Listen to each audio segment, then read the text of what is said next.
Pour présenter tout d'abord l'association cycliste de Sciences Po, on est une association qui existe depuis octobre 2017, qui a vocation à traiter toutes les questions du vélo.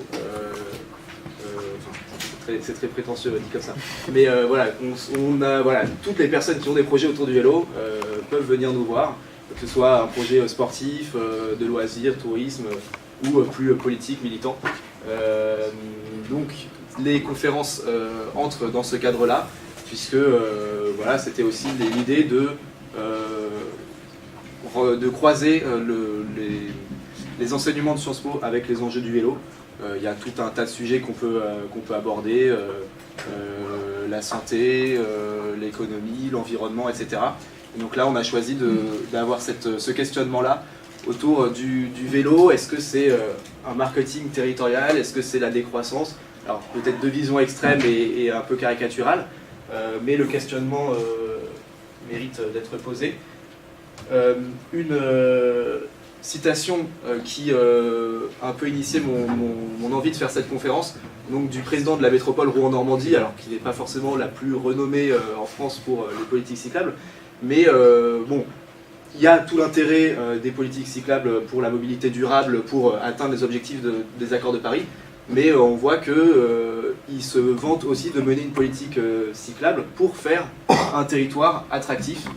C'est un enjeu d'image pour en plus une métropole Rouen qui n'est pas forcément celle avec l'image la plus moderne. Donc voilà, c'était aussi peut-être une petite introduction. Donc moi je représente le collectif Villiers Décroissance. On s'est créé il y a 1 an maintenant. Et on a 3 objectifs principaux. Le premier, c'est de nous former. On s'est dit qu'on devait se former aux enjeux de décroissance. Le deuxième, c'était de sensibiliser les étudiants et étudiantes à ces questions-là. Et le troisième, c'était de militer, entre guillemets, auprès de l'administration de notre master. On est issu d'un master qui s'appelle Stratégie territoriale urbaine avec Séraphin. Et l'idée, c'était de militer auprès de notre administration pour faire émerger et faire reconnaître les politiques urbaines alternatives au sein de nos maquettes pédagogiques. Voilà. Donc je tiens aussi à remercier chaleureusement l'association cycliste de Sciences Po et Séraphin, sans qui rien de tout ça n'aurait été possible clairement, qui a initié et organisé la conférence. Donc merci beaucoup à toi et c'est cool qu'on puisse faire des ponts. Voilà. Donc sans plus attendre, on va commencer avec les deux intervenants. Alors Pierre Cerne s'excuse, mais il ne peut pas venir. Il est malade, donc voilà, c'est une raison valable. Et puis bon voilà, mais du coup ça laissera plus de temps à nos deux intervenants et évidemment aux échanges avec vous. Il y en a plein qui ont des choses intéressantes à dire. Donc je ne sais pas comment qui veut commencer. Donc Frédéric Errand et Marc Bulté de la. Je vous laisse vous installer, vous présenter. Si oui. Peut-être Frédéric. Vous voulez commencer? Il va aussi falloir parler très fort parce que du coup on n'aura pas de micro. Ouais, ou alors on a un micro là et du coup vous ne pourrez pas vous asseoir. Non mais j'ai l'habitude de parler devant un public d'étudiants, donc ça ira. Bonsoir. Merci pour l'invitation. On va dire j'ai pas vraiment préparé d'exposé structuré, bien que j'en ai plein dans la tête tout près que je peux vous servir, mais est-ce que c'est ça le but? Je pense qu'il vaudrait mieux d'abord déjà se demander si dans cette salle, quel est le public, c'est-à-dire est-ce qu'il n'y a que des convaincus déjà du vélo? Auquel cas on peut passer quelques étapes et arriver à l'essentiel. Voilà, donc je vois plusieurs têtes qui sont des gens archi au point sur le sujet déjà, qui ont plutôt des choses à m'apprendre d'ailleurs que l'inverse. Bon, enfin, en même temps, moi je suis universitaire et j'ai donc travaillé, comment dire, des questions plus larges que le simple problème du qu'est-ce qu'on fait aujourd'hui pour relancer le vélo. Ce qui m'intéresse, moi, c'est de mettre ça en perspective historique longue. Et je pense que pour comprendre le vélo aujourd'hui, il faut vraiment le replacer au moins dans un siècle d'évolution. Sinon, on ne comprend rien. Donc, bref, je suis un adepte de l'histoire longue. Il faut également replacer le vélo dans l'ensemble des modes de déplacement. Sinon, on ne comprend rien non plus. Parce que, en fait, les modes de déplacement, contrairement à ce que disent les élus, sont en concurrence. Les élus aimeraient, c'est normal, c'est leur rôle, ils aimeraient augmenter toutes les parts modales, comme ils le disent, très naïvement, et donc dépasser 100% si c'était possible. Mais malheureusement, non. Donc quand on encourage un mode, c'est toujours au détriment d'autres modes de déplacement. Parce que le gâteau, il est fini. On se déplace 3-4 fois par jour, pas plus. Donc il est fini. Ça n'augmente pas plus. Et puis, donc, penser l'ensemble des modes de déplacement. Puis le troisième élément de méthode auquel je tiens énormément, c'est la comparaison internationale. Il faut relativiser le cas français, arrêter de dire que les Hollandais ont toujours fait du vélo, ont ça dans le sang, il y a un gène vélo, paraît-il, qu'ils ont attrapé comme ça, alors que les Français seraient au contraire rétifs à la bicyclette, et que ce serait dans leur gène également, enfin, il y aurait un gène rétif au vélo. Bon, tout ça n'a pas de sens. En réalité, quand on prend du recul, à la fois historique, géographique et modal, eh bien, le regard change complètement. Tous ceux qui ont peut-être lu mon bouquin, voilà, c'est ce que j'ai mis en œuvre dans mon petit bouquin. Bon, maintenant, je n'ai pas l'intention d'être le seul à parler, donc je sais pas comment on va articuler nos réflexions.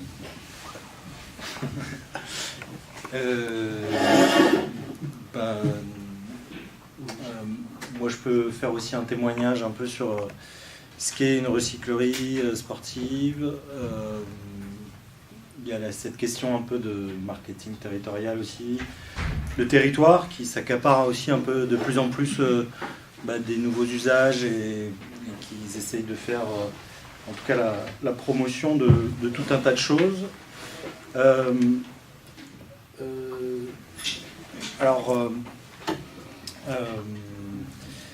Donc moi c'est vrai que je travaille pour, j'ai créé une recyclerie sportive qui est un peu spécialisée dans du matériel d'équipement sportif. On a pour mission un peu d'essayer de transformer ce déchet en ressources et puis de rendre le sport accessible à tout le monde.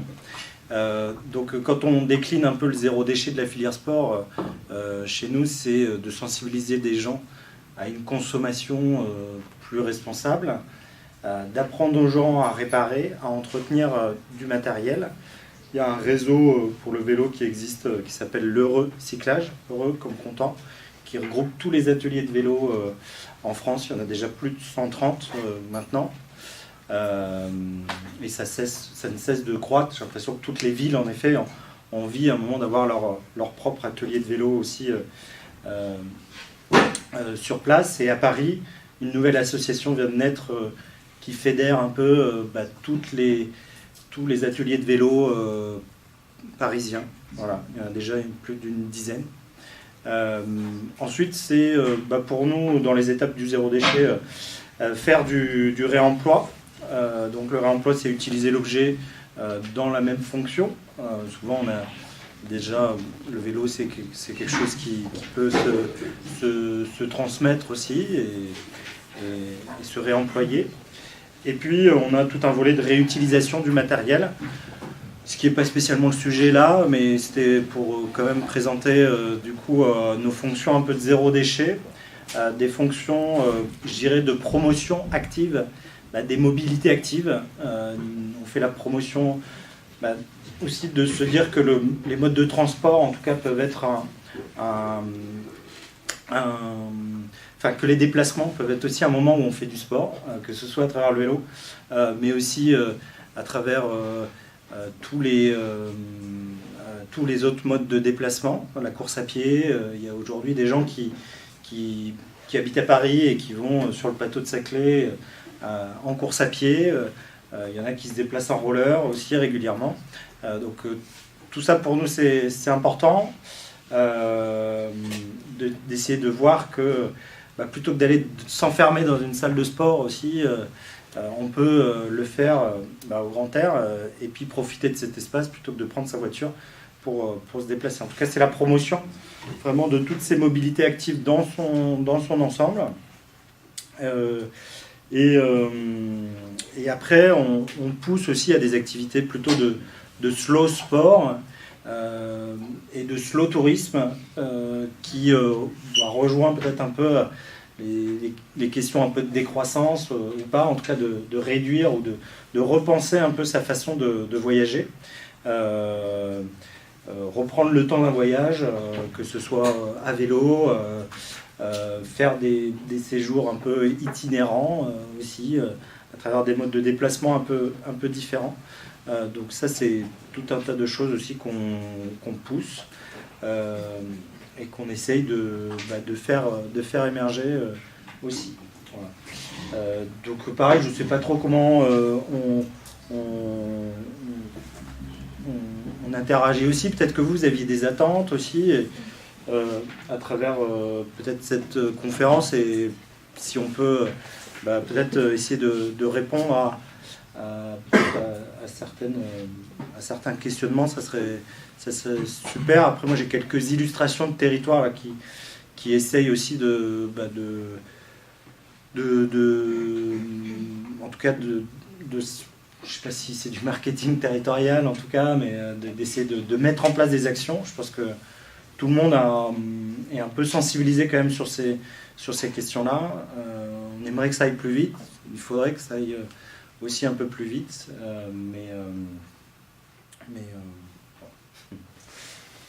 Ouais, peut-être. Alors, bon, ceci, je ne sais pas si certains d'entre vous ont déjà des questions. Peut-être pour débuter, une question peut-être un peu caricaturale. Est-ce que la politique cyclable, c'est une politique pour les bobos? Voilà, si. Bon. Je me mets debout pour être plus visible et pour qu'on m'entende mieux.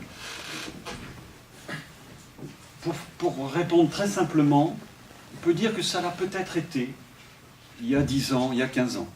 Mais aujourd'hui, non. Ce n'est plus le cas. Pourquoi? Parce qu'on constate que le public cycliste ne cesse de se diversifier.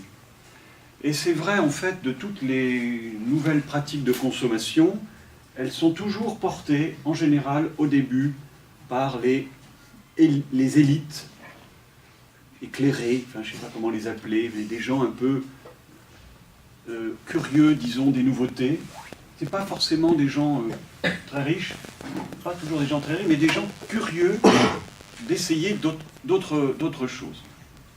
Alors, on peut le dire vraiment de tous les nouveaux objets de consommation, quoi. Sauf évidemment s'ils sont très coûteux, tout le monde ne va pas acheter un yacht, bien entendu. Bon. Mais des objets relativement pas trop onéreux, c'est une petite frange de la population, forcément un peu réduite au début, qui s'y essaye. Et ensuite, ça se démocratise. Donc, plutôt, vous voyez, du haut vers le bas. C'est quand même plutôt comme ça que ça fonctionne. Mais c'est vrai de tous les objets de consommation. Ce n'est pas propre au vélo. Alors aujourd'hui, on est dans une phase de diffusion. Je vais vous donner quelques chiffres.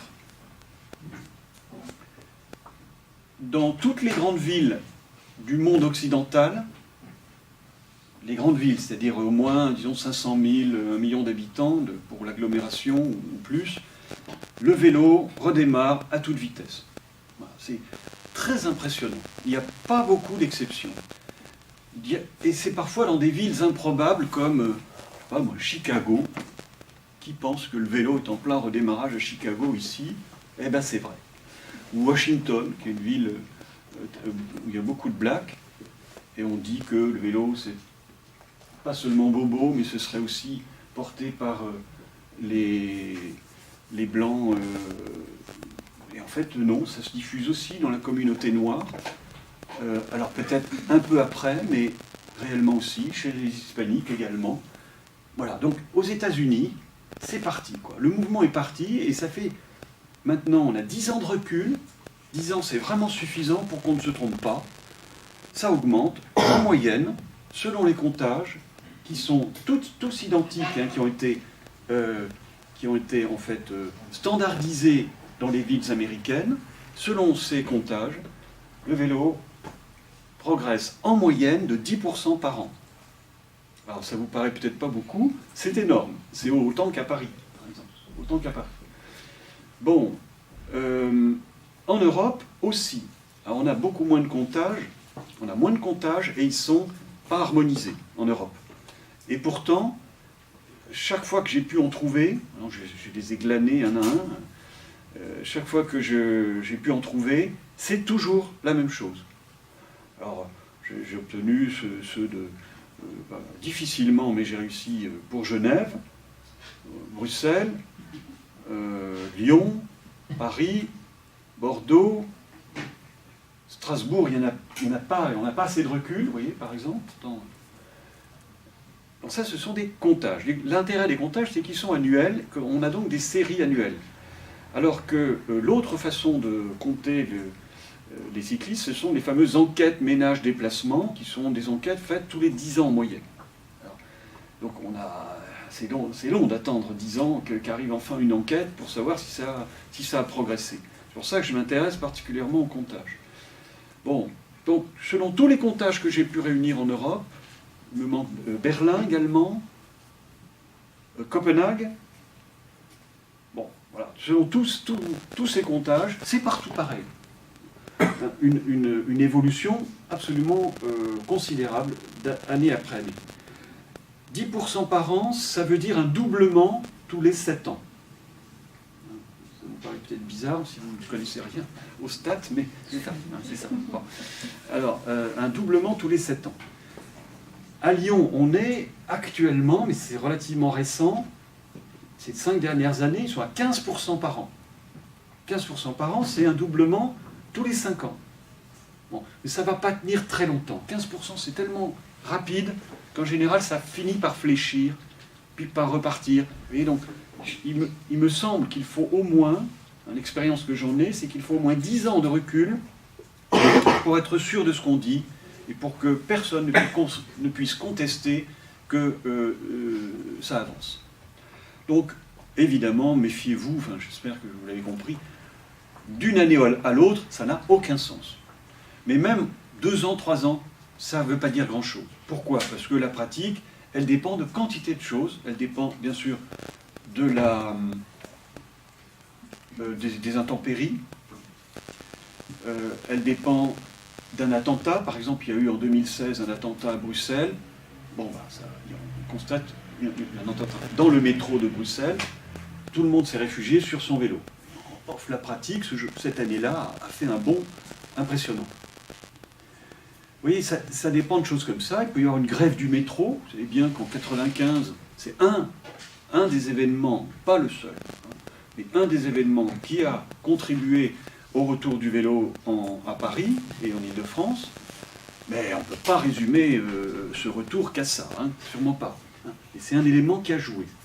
On sait, il y a eu des enquêtes réalisées en janvier 1996. On a demandé aux gens, alors, s'ils ont changé de pratique, etc. Et j'ai ces résultats. Tout ça, je peux vous diffuser, comme vous voulez. Eh bien, l'enquête montre qu'il y a eu un triplement de la pratique à ce moment-là. Ce qui n'est pas tellement, en même temps, pas tellement, mais c'est quand même non négligeable. Je vais vous donner encore un autre exemple. À Lille, la ville a fermé au transit, c'est-à-dire à la traversée des voitures, l'hypercentre, plus que l'hypercentre, disons le centre-ville n'est plus traversable par les voitures, sauf à de rares endroits, de façon un peu compliquée. Eh bien, le fait d'avoir réduit ou quasiment supprimé le transit des voitures dans le centre-ville a fait exploser la pratique de 40% en un an. Vous voyez ? Pratique du vélo. Bon, donc il y a des événements comme ça qui peuvent accélérer ponctuellement, mais il faut prendre un recul suffisant pour comprendre si c'est durable ou pas. Par exemple, si je prends Lyon, on voit que la pratique a été boostée par le Vélove, c'est-à-dire le vélo en libre-service de Lyon, mais ensuite ça a stagné. Donc il y a eu une forte progression, puis ça a stagné pendant plusieurs années avant de reprendre ces dernières années très fort.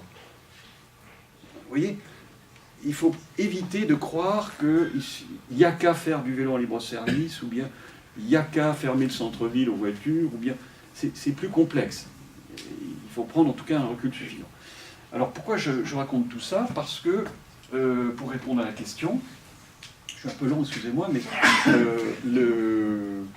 cet essor fait que le public bobo, s'il existe, bon, de toute façon, il est déjà débordé, quoi. Il est débordé par une pratique qui croit. Et il y a plein de signes, et notamment, tu devrais pouvoir nous en donner, un des signes forts, c'est que les ateliers vélo, c'est souvent fréquenté par des gens vraiment plus divers que ce que le public à vélo qu'on voit dans les centres-villes. Et il y a des ateliers vélo, par exemple, dans la couronne, la proche couronne parisienne, il y en a plein. Je suis allé voir celui de Saint-Denis, j'ai discuté longuement avec la maison du vélo de Saint-Denis, les responsables. Bon, ils me disent qu'ils font des ateliers itinérants au pied des immeubles des cités. C'est plein.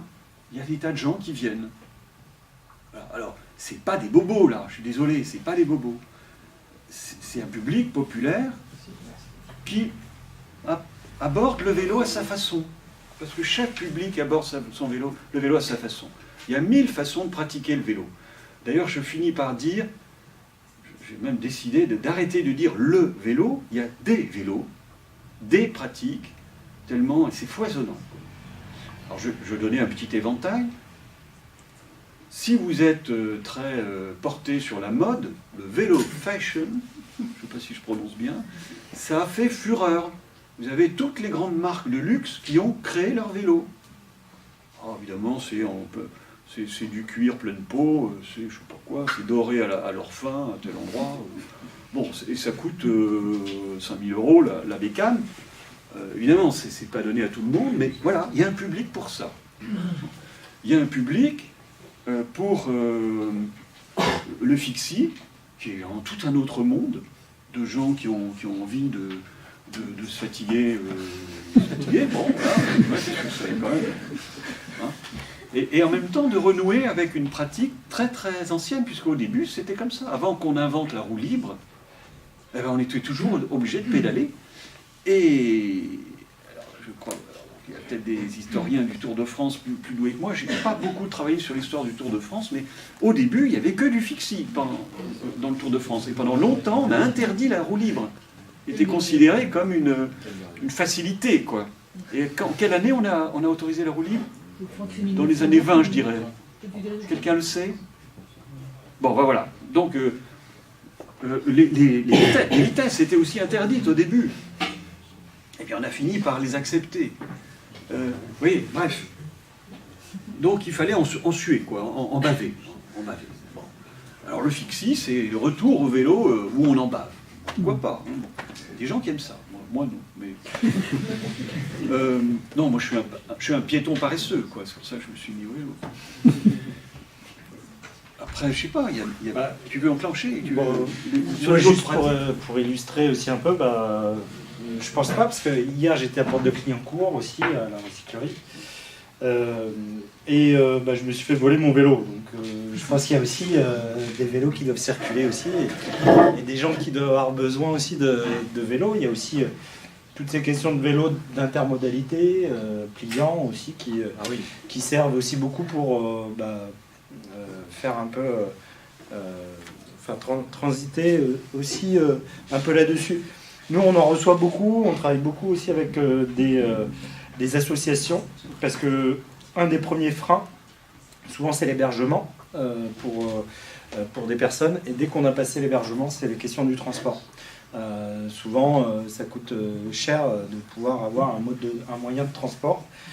Donc nous, il y a beaucoup de structures qui essayent de régler des problèmes à des gens qui sont dans les difficultés, qui viennent aussi dans les ateliers pour équiper et justement faire en sorte que nous, plus il y aura des vélos en circulation, je dirais mieux c'est. Donc c'est pour ça qu'on essaye aussi de faire des tarifs abordables.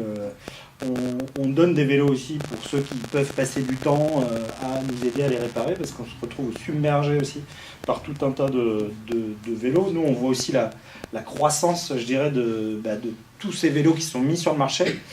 encore plus avec des vélos à assistance électrique aussi, dans lequel on ne se soucie pas toujours de comment vont finir un peu tous ces vélos derrière. Donc pareil, on recrée des bancs de test pour tester ces batteries électriques qui peuvent quand même resservir aussi, ou avoir une utilité, ou être transformées en vélo classique.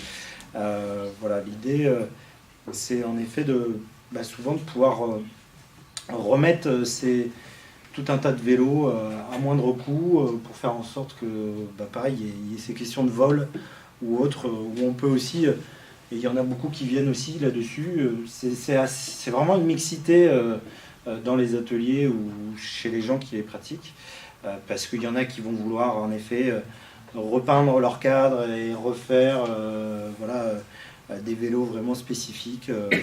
Voilà, donc on touche vraiment toutes les populations, quoi. J'imagine que le vélo d'occasion, ça doit être tout un monde de gens, justement, sans trop de sous, qui veulent accéder au vélo, un vélo à peu près en bon état quand même, grâce aux recycleries, qui garantissent qu'il y a un minimum de sécurité, de points de sécurité qui ont été vérifiés.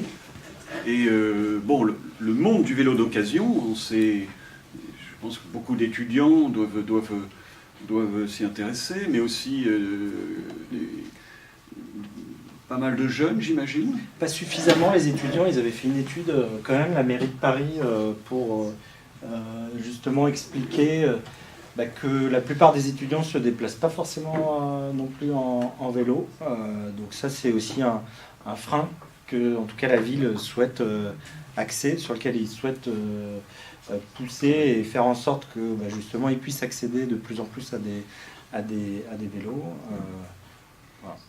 Alors pour continuer sur les types de vélos, comme tu l'as bien dit, là, les vélos pliants, c'est un monde en soi. Hein, c'est de l'intermodalité qui, moi personnellement, c'est pour moi une révolution, quoi. Ça me permet d'aller facilement. Quand on m'appelle pour faire une conférence à l'autre bout de la France, je n'ai pas besoin de comprendre quel est le système de transport public. Je déplie mon vélo en sortant de la gare et puis ça y est, quoi. Donc c'est extrêmement pratique, ça a explosé. Enfin, on n'a jamais vu autant de vélos pliants aujourd'hui. Le VAE, alors là, c'est carrément plus 30% par an, hein, depuis à peu près une dizaine d'années. Ça, je veux dire, de tels marchés, ça n'existe pas beaucoup. Hein. Aujourd'hui, c'est les fabricants de VAE, il y a quelques Français qui se sont positionnés, ils embauchent. Hein, c'est impressionnant. Alors, on pourrait continuer. J'ai fait un jour un tableau, je peux vous le fournir, essayant de placer les différents types de vélos dans un champ avec 4 pôles. Vélo utilitaire, vélo loisir, vélo ludique et vélo tourisme. Et en fait, alors ludique, tourisme, ça se ressemble pas mal. Et en fait, on arrive à placer là-dessus un nombre incroyable de vélos, à peu près, j'en ai placé une vingtaine. Et c'est les principaux, hein. On pourrait, en grattant, on pourrait en trouver d'autres. Donc vous voyez, il y a des vélos. Alors, donc, le public est désormais bien plus large. Et pour revenir à la question, aux deux questions qu'on n'a pas du tout abordées encore, est-ce que c'est du marketing territorial ? Franchement, je pense que non. Pourquoi ? Si on prend à la lettre, hein, qu'est-ce que ça veut dire ? Le marketing territorial, c'est la promotion du territoire, enfin, l'utilisation des techniques marketing appliquées à la promotion du territoire. C'est ça exactement, le marketing territorial. Bon. Alors, quand Strasbourg dit début des années 90, ça devait être un 93 ou 94, Strasbourg, un vélo d'avance. Ils ont fait... oui, ça devait être pour la campagne municipale de 95, je pense. Isabelle, tu confirmes ? Sans doute. Hein. Et... bon, c'était pas du marketing territorial parce que c'est vrai. C'est vrai, Strasbourg a un vélo d'avance. Alors évidemment, ça fait sourire les Allemands ou les Suisses a fortiori les Danois ou les Néerlandais, parce qu'on a plutôt 3 vélos de retard, quoi. Bon, par rapport à eux. Mais par rapport au reste de la France, oui, c'est toujours vrai, mais Strasbourg s'endort un peu sur ses lauriers.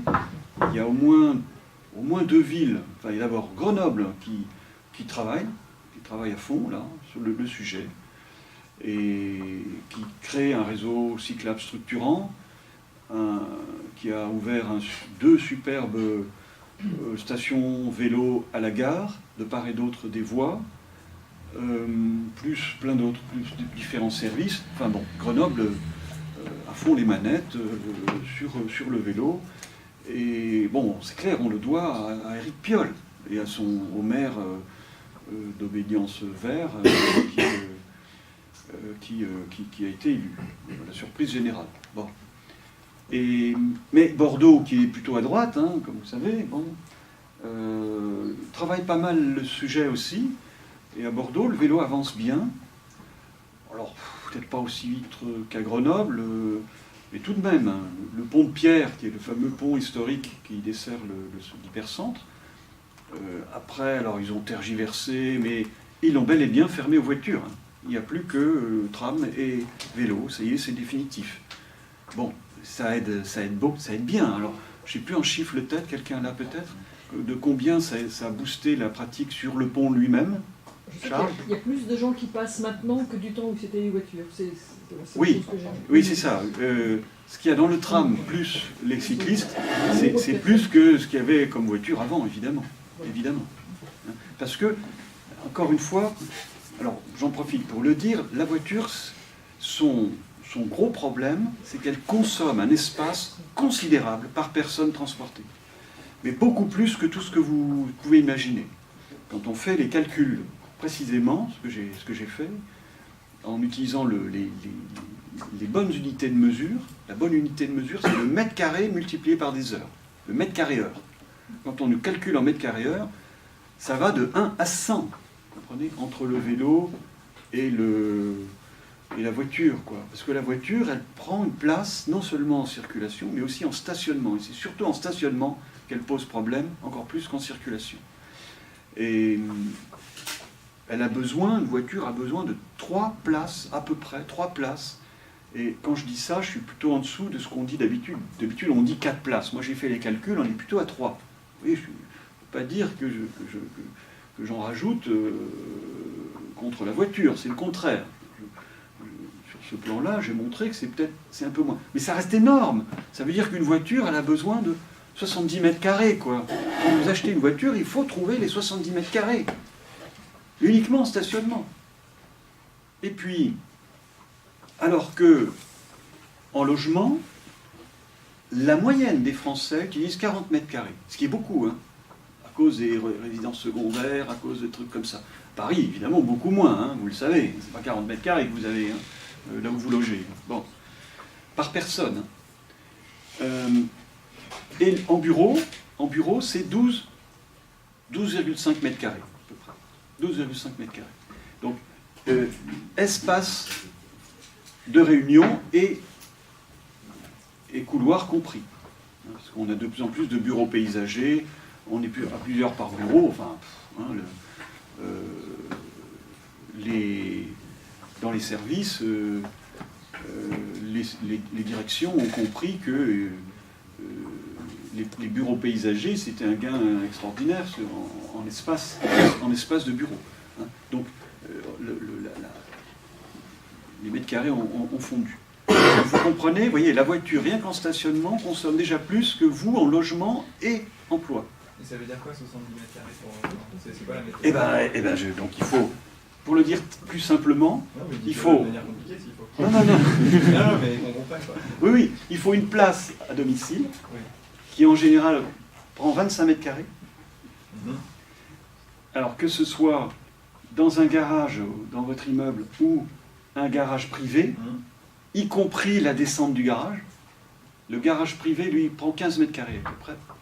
Mais la descente du garage, elle prend 10 mètres carrés en moyenne. Donc c'est bien à nouveau 25 mètres carrés. Par voiture. Par voiture, encore une fois. Par voiture. Par voiture, bon, un garage, c'est quand même beaucoup de voitures en général. Ah non, alors, Les j'ai matériels fait... sont déjà divisés, Oui, ça alors, Bon, ok. effectivement, ensuite, il y a des garages parfois doubles, etc., triples. J'ai fait ces calculs. Alors, je ne peux pas vous donner tous les détails, Non, mais mais j'ai... c'est bon. juste que quand En la tout voiture, cas, elle est dans un parking, elle n'est pas ailleurs, quoi. Donc, oui, mettons, ensuite, pour il faut une place au lieu de travail. Il faut une... Ah, ça dépend si c'est un truc. Attendez, il faut une place au domicile, il faut une place au lieu de travail, et puis une troisième place qui, elle, va être partagée dans les différents lieux, autres lieux de destination, achats, services, etc. Voilà, à peu près, hein, pour le dire simplement. Ce qu'il faut peut-être préciser, c'est qu'une voiture, 95% de son temps, elle est stationnée. Oui, oui, bien sûr. Ça, c'est archi connu, tout le monde le sait, 95% du temps, elle est stationnée. Oui. Mais ce qu'on sait moins, c'est que elle est stationnée sur des places qui sont complètement sous-utilisées.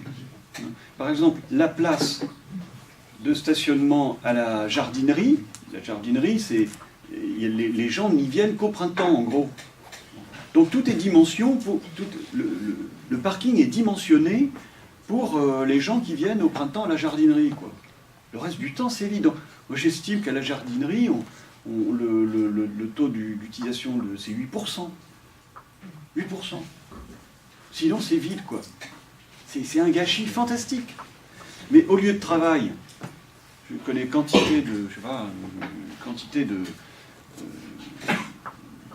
zones d'activité où chaque immeuble, chaque société a son propre parking. Et tous les parkings sont entourés de grillages. Pas question de partager les places.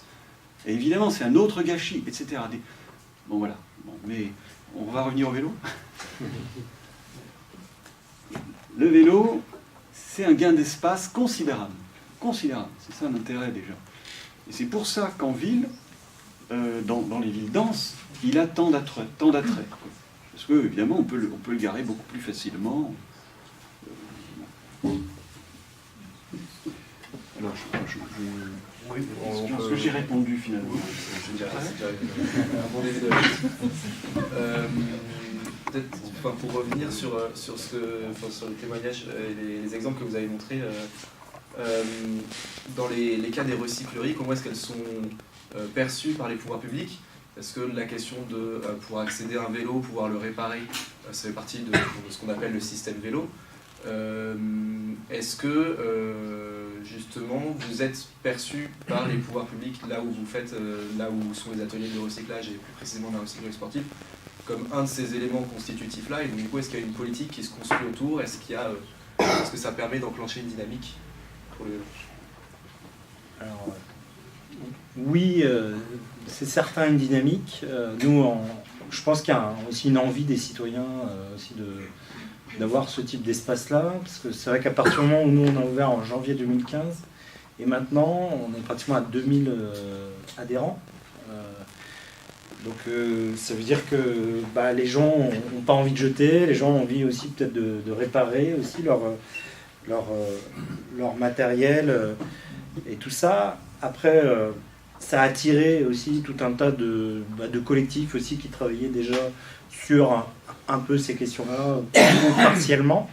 Nous, on a fédéré un collectif vélo aussi sur le territoire de Massy avec d'autres partenaires, dont l'Agenda 21 aussi de la ville de Massy. Donc la ville est intégrée. Après, je pense qu'il pourrait aller encore plus loin. Il y a des territoires et l'ADEME aussi aide et soutient les collectivités pour avoir des agents publics pour aller encore un peu plus loin là-dessus.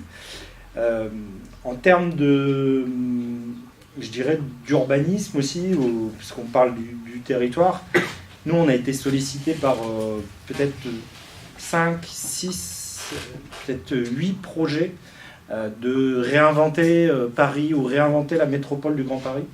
Je ne sais pas si vous voyez ce type de dispositif. Il y a la ville de Paris ou la grande métropole qui a des espaces dont elle ne sait pas trop quoi faire, et il y a des collectifs qui se mettent en place d'architectes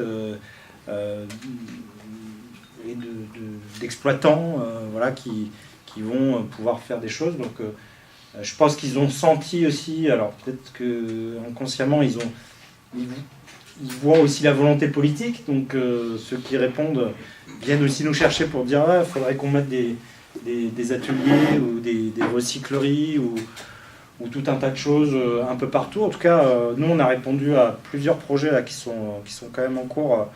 Un port de Brancion là, qui va descendre sur le long de la coulée verte pour refaire aussi un espace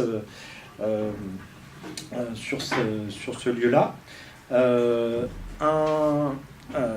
y a le projet de la gare de Massy-Palaiseau avec la SNCF, ce qu'on a aussi remporté.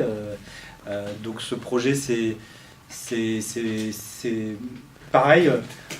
Nous, on pensait qu'on allait essayer de répondre à la problématique du déchet, essayer de faire des choses comme ça. On se rend compte que c'est surtout un vrai outil de communication, que ce soit pour le territoire ou pour le changement de comportement en fin de compte, quoi.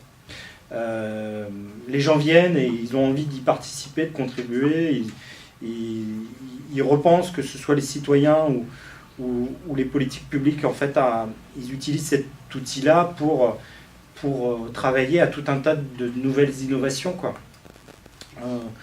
Donc voilà. Après, il y en a un autre gros aussi sur lequel on est encore en lice et en cours. On a répondu avec plusieurs à un centre des mobilités actives, justement sous le pont Henri IV sur les berges de Seine.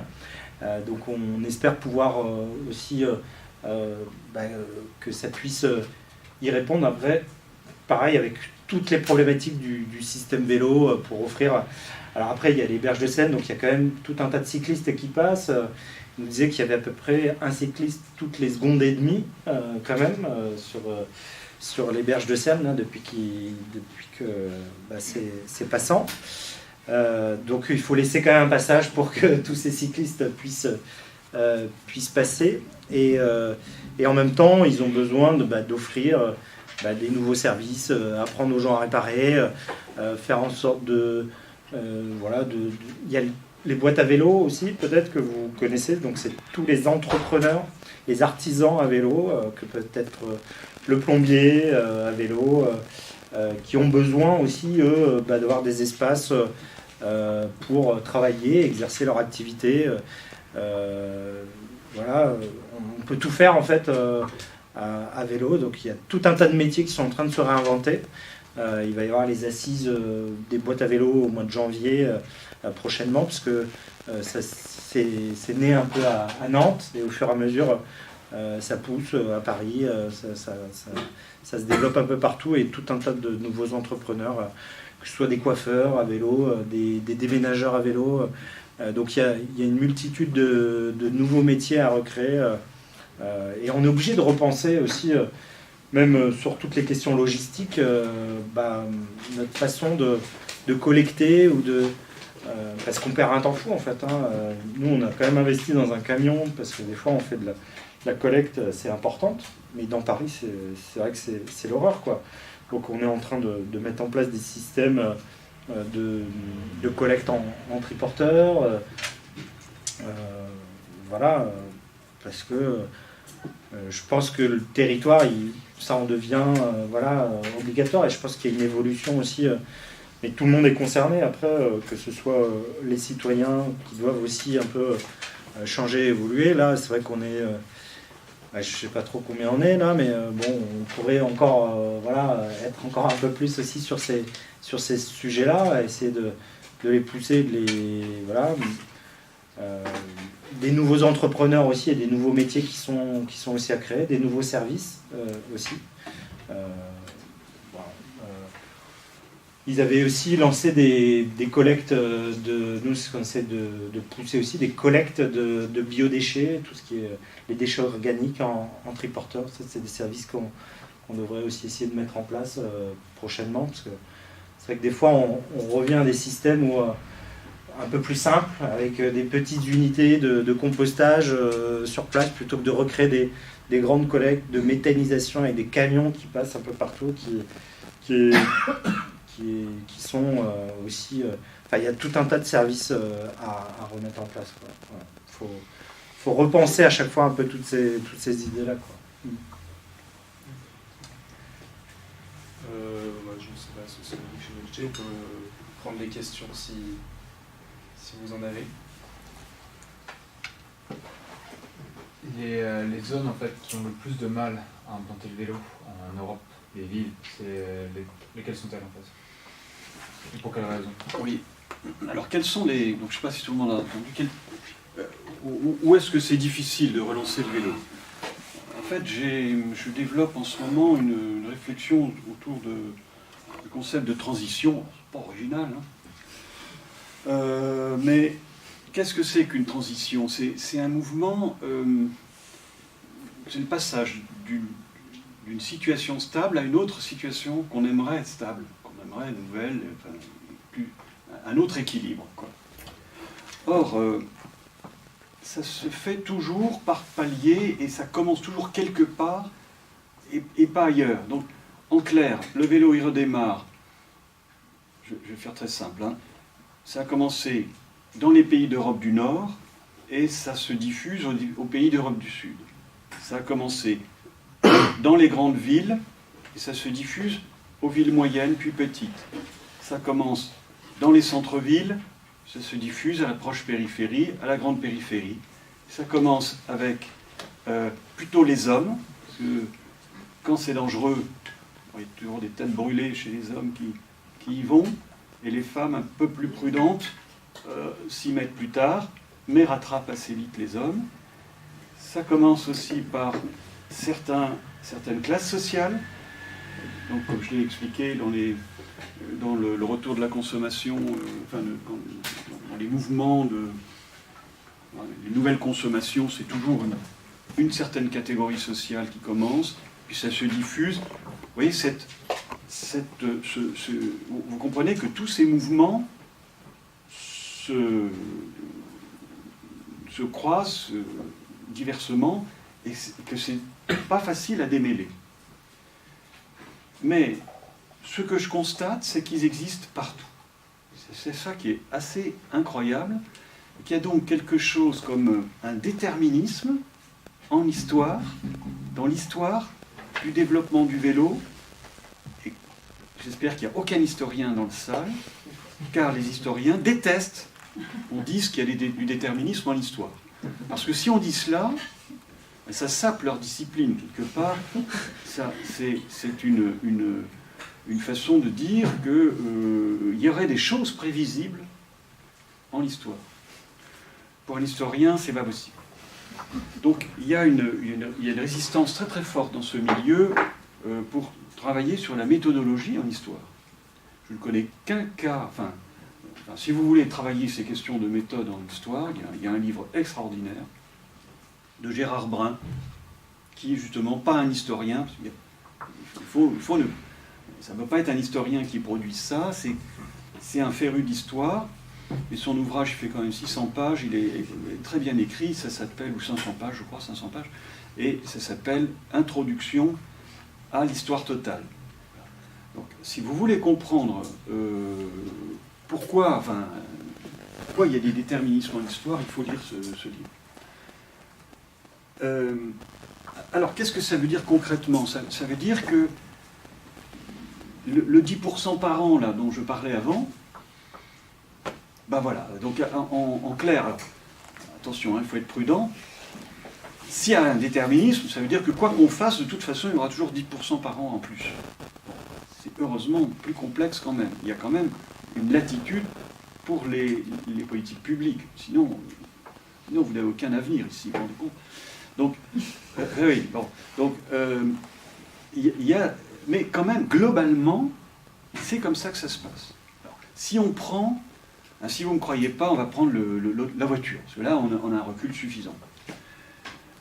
La voiture, elle a envahi le monde entier, tous les pays développés, pratiquement toujours de la même façon, presque toujours de la même façon.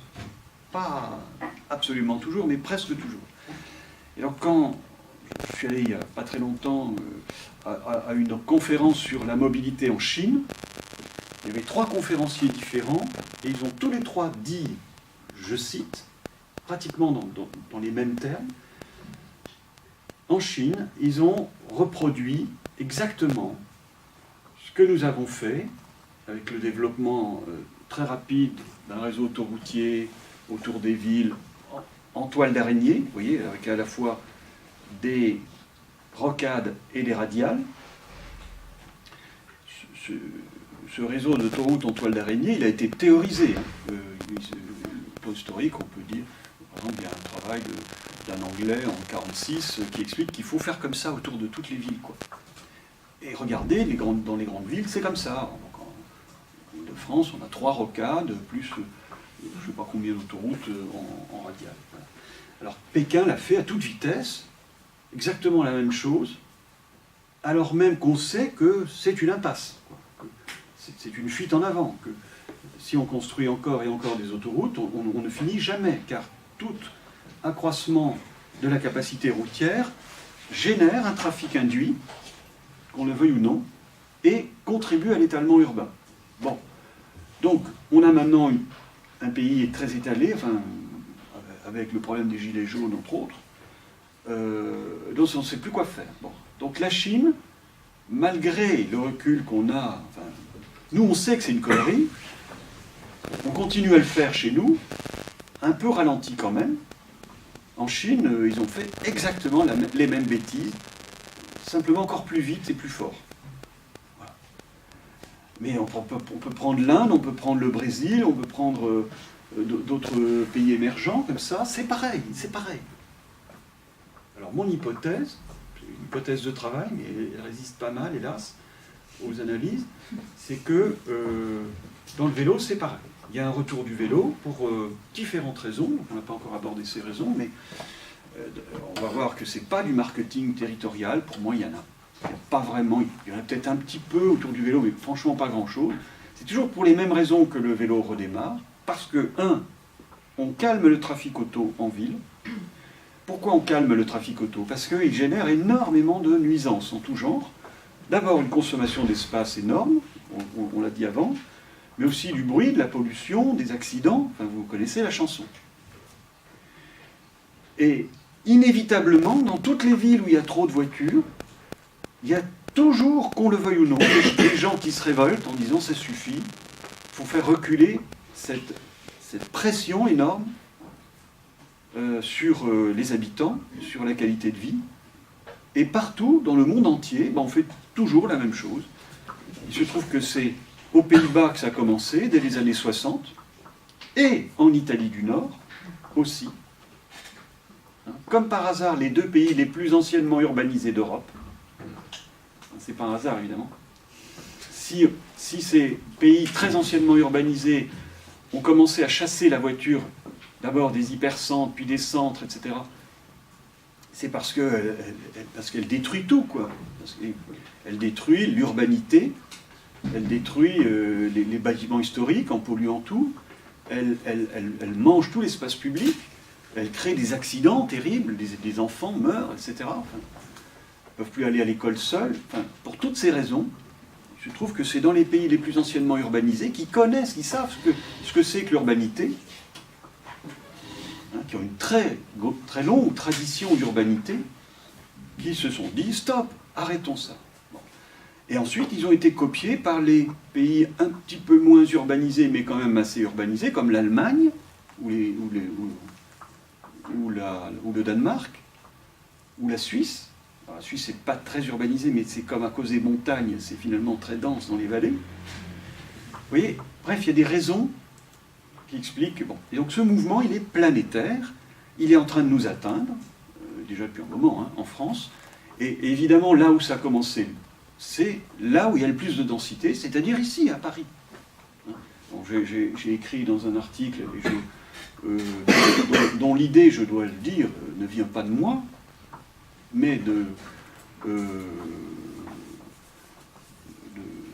Julien, comment il s'appelle ? Demade, Julien Demade. Qui est Julien Demade? C'est un type génial, qui est un historien, justement. C'est un historien donc, qui travaille sur le temps long, qui compare tous les pays d'Europe. Enfin, il a une vision systémique. Et alors, comme par hasard, il a écrit un livre en disant Mais regardez, à Paris, si on regarde sur le temps long, et de façon systémique le problème, eh ben, le vélo, un jour, deviendra dominant dans le trafic. Bon, donc, et moi, je reconnais ma dette envers lui, hein, volontiers. Puis j'ai longuement discuté avec lui. Son idée est géniale, sauf qu'il ne connaît rien hein, à la mobilité urbaine. Hein. C'est pas son domaine. Donc il y a quelques petites erreurs dans ses raisonnements, mais pas grand-chose. Hein. Globalement, c'est juste. Donc j'ai repris tout ça, puis en bétonnant, avec des outils plus standards de l'économie des transports. Et bien voilà, donc je suis d'accord avec lui en 2030, peut-être un petit peu après, un petit peu avant, on verra. J'espère vivre d'ici là, encore à ce moment-là, et pouvoir le constater. Dans la rue, physiquement, on verra vraisemblablement autour de 2030 plus de cyclistes que d'automobilistes à Paris. Oui, parce que ça oui. Oui.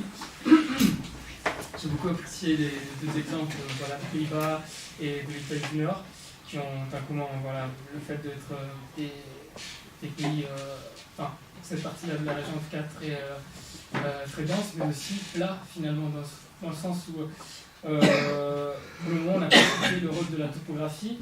Je suis d'accord qu'aujourd'hui on est aussi des vélos à sens électriques, mais dans des villes, j'étais juste avant à Brest, et effectivement, pour ceux qui ne connaissent pas Brest, même si le centre-ville a été rasé, le reste de la ville est très vallonné, donc très escarpé.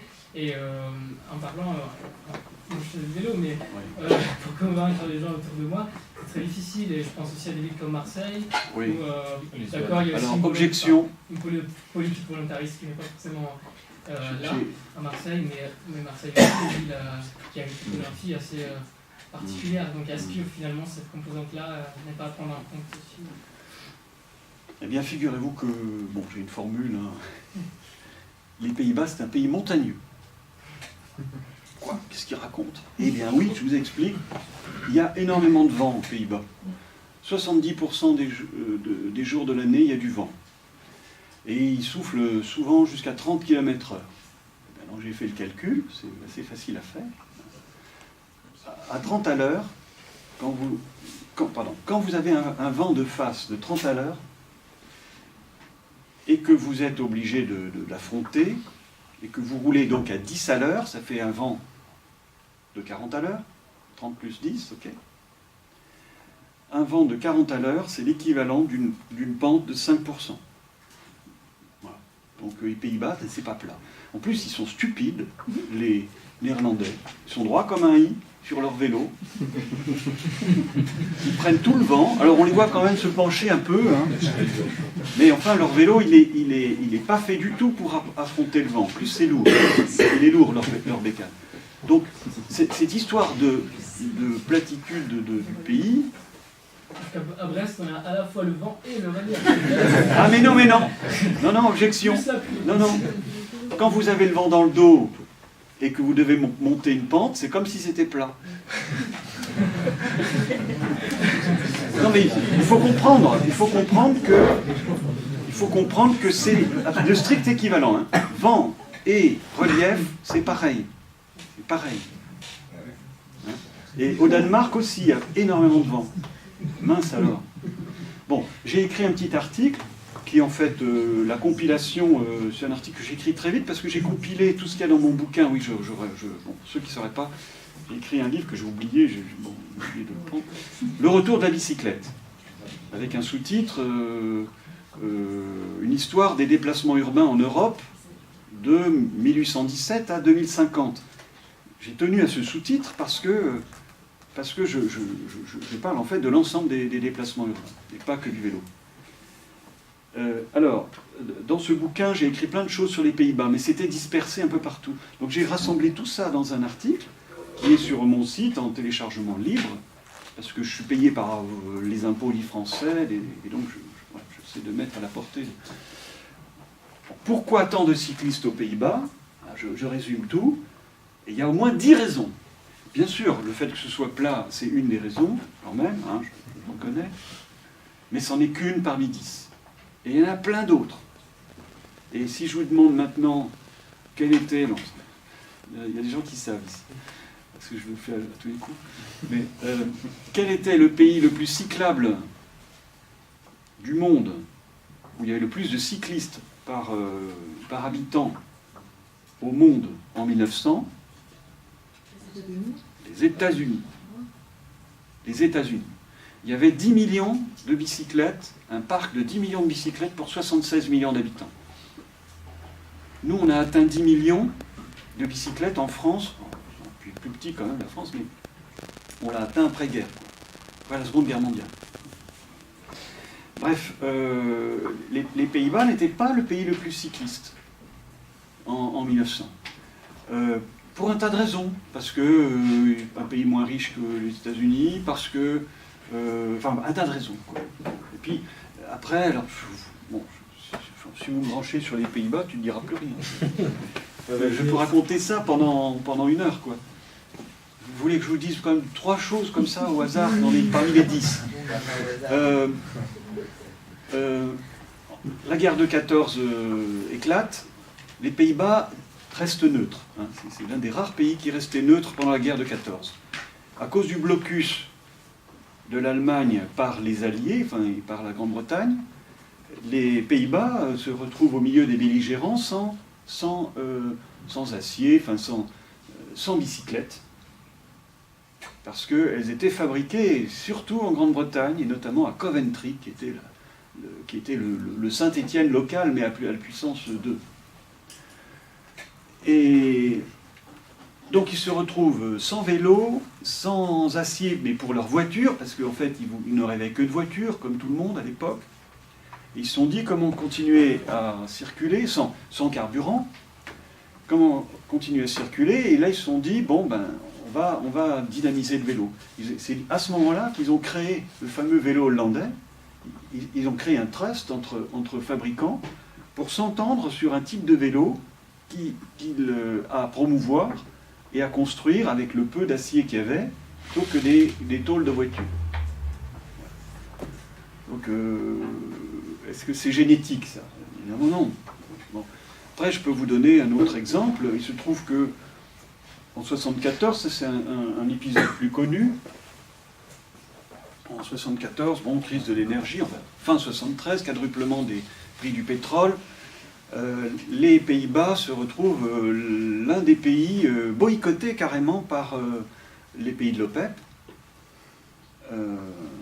La France, non, parce que, ayant une politique assez équilibrée entre Israël et les pays arabes, ils n'ont pas été boycottés, mais les Pays-Bas, trop favorables à Israël, l'ont été. Et là, ils se disent, oula, il nous reste combien de réserves de pétrole? 3 mois. Bon, ils s'empressent de faire des dimanches sans voiture. Donc alors qu'ils étaient en pleine construction de leur réseau autoroutier, tout ça, tac, les autoroutes se retrouvent vides le dimanche, envahies de cyclistes. Voilà. Etc. Encore un dernier truc, en 71, c'est le fameux... Il y a un journaliste de renom dont le fils meurt écrasé par une voiture. Fils de 4-5 ans, je ne sais plus. Bon, évidemment, il est effondré, et de rage, il écrit un article « Stop the Kindermord », halte au meurtre des enfants. Et il va soulever l'indignation dans tout le pays. Et il va y avoir des manifs. Voilà. D'abord, création d'une association s'appelant comme ça, halte au meurtre des enfants. Vous voulez adhérer? Bon.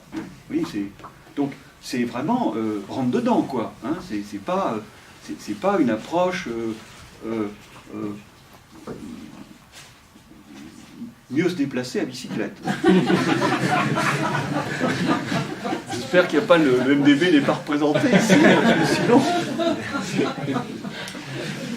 Non, mais c'était très contesté. Fallait-il changer la signification des initiales du MDB? Bon, donc il y a eu un changement qui a eu lieu quand? Je ne sais plus. Bon, là, bon, c'était. Ça a pris longtemps et dès le lendemain, ils s'en enlevaient les doigts. Voilà. Bon, donc, vous voyez, halte au meurtre des enfants. Bon, on voit que c'est très offensif.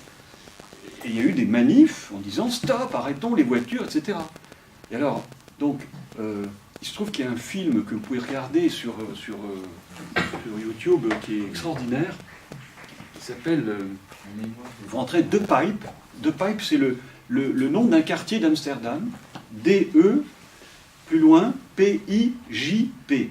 The Pipe, 1972. Vous rentrez ça seulement, et vous tombez sur YouTube, sur un film formidable, où on vous raconte la lutte des habitants de ce quartier pour faire reculer la voiture. Et alors on voit des photos, enfin c'est une vidéo, donc on voit au contraire un film, et on voit des rues mais envahies de voitures, quoi. Aucun arbre, que des voitures, et on cherche les cyclistes. Et j'ai bien regardé, pendant tout le film, on en voit quand même une dizaine à peu près. Mais enfin, très peu de cyclistes. Évidemment, je me suis précipité sur Google Street pour essayer de retrouver le quartier. Je n'ai pas eu trop de mal, j'y suis arrivé assez vite. Et j'ai retrouvé les mêmes rues, mais c'est métamorphosé, quoi. Il y a beaucoup moins de voitures, il y a beaucoup plus de cyclistes, et plein d'arbres qu'il n'y avait pas du tout avant. Enfin, le quartier est... Ah, bon, alors, je dirais, c'est de la gentrification. Oui, oui, c'est vrai, un peu.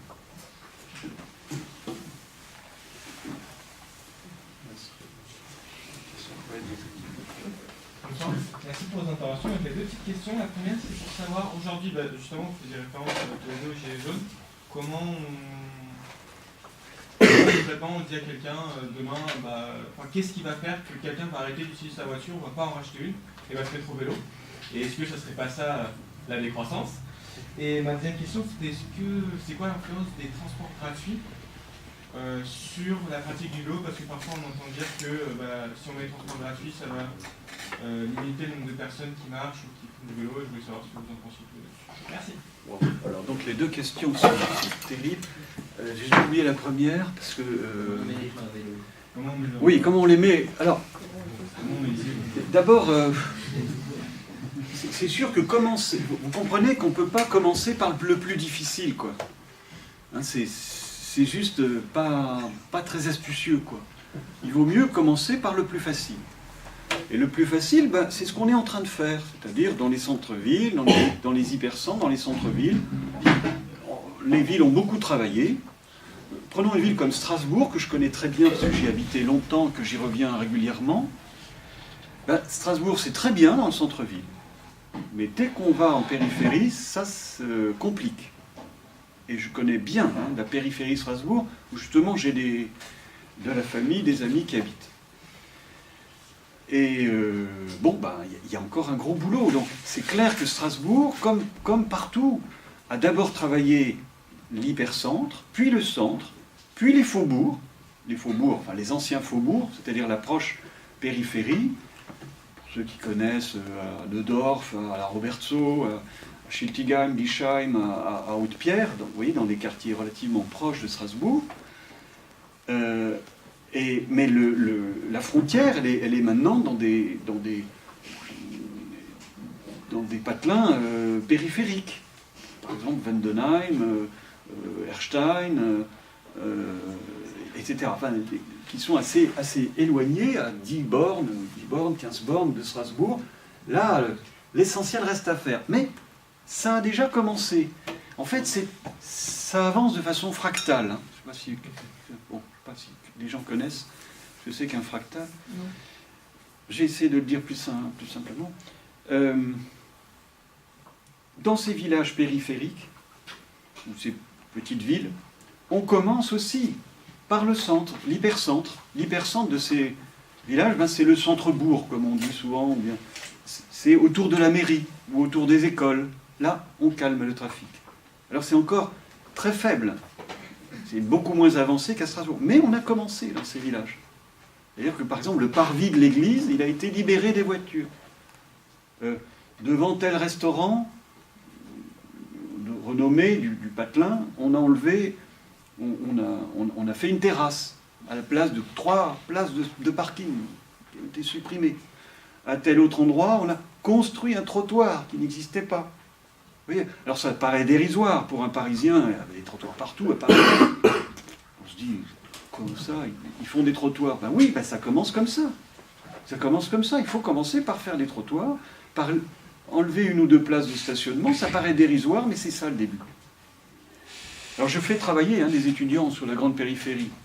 Et donc on fait la révolution à notre façon. Ça donne par exemple à Audruic, que personne ne connaît, je pense. C'est à mi-chemin entre Calais, Dunkerque et Saint-Omer. On est au fin fond du nord. C'est une ville de 5000 habitants, belle petite ville, avec une grande place, comme il y en a souvent. Mais c'est le royaume de la voiture, il n'y a que des voitures partout.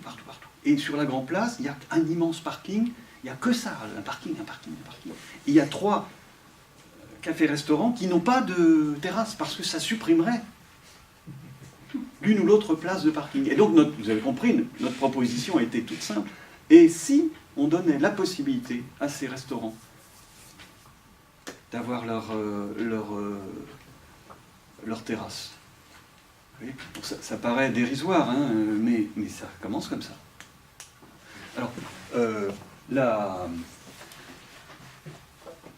une autre chose qui est donc toujours dans ce même bled et les villages environnants,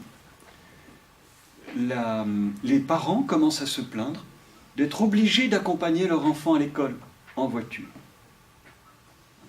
Il n'y a pas si longtemps, il y a 10 ans, ils auraient dit « on veut accompagner nos enfants à l'école en voiture, parce que c'est dangereux, etc. On est obligé de le faire, et c'est bien. » Et puis ils se rendent compte que c'est stupide, parce que les enfants ne sont pas autonomes, parce qu'eux-mêmes sont très contraints par cette obligation, et puis parce que les enfants ne bougent plus. Ils se rendent compte que tous les discours sur obésité, etc., ça commence à marquer aussi. Donc ils ne sont pas stupides, les gens, et maintenant ils réclament des trottoirs, ou des trottoirs libérés du stationnement illicite. Et qui stationne sur ces trottoirs? Eux-mêmes, bien évidemment. Donc ils se rendent compte que, oh là, va falloir respecter les trottoirs si on veut que nos enfants puissent y aller seuls à l'école, qui est pourtant à 300 mètres. Oui. Voilà. Donc, voilà, ça commence comme ça. Bon, ça paraît dérisoire, mais c'est normal. Maintenant, la gratuité. Wow. Donc, vous avez peut-être... Donc, je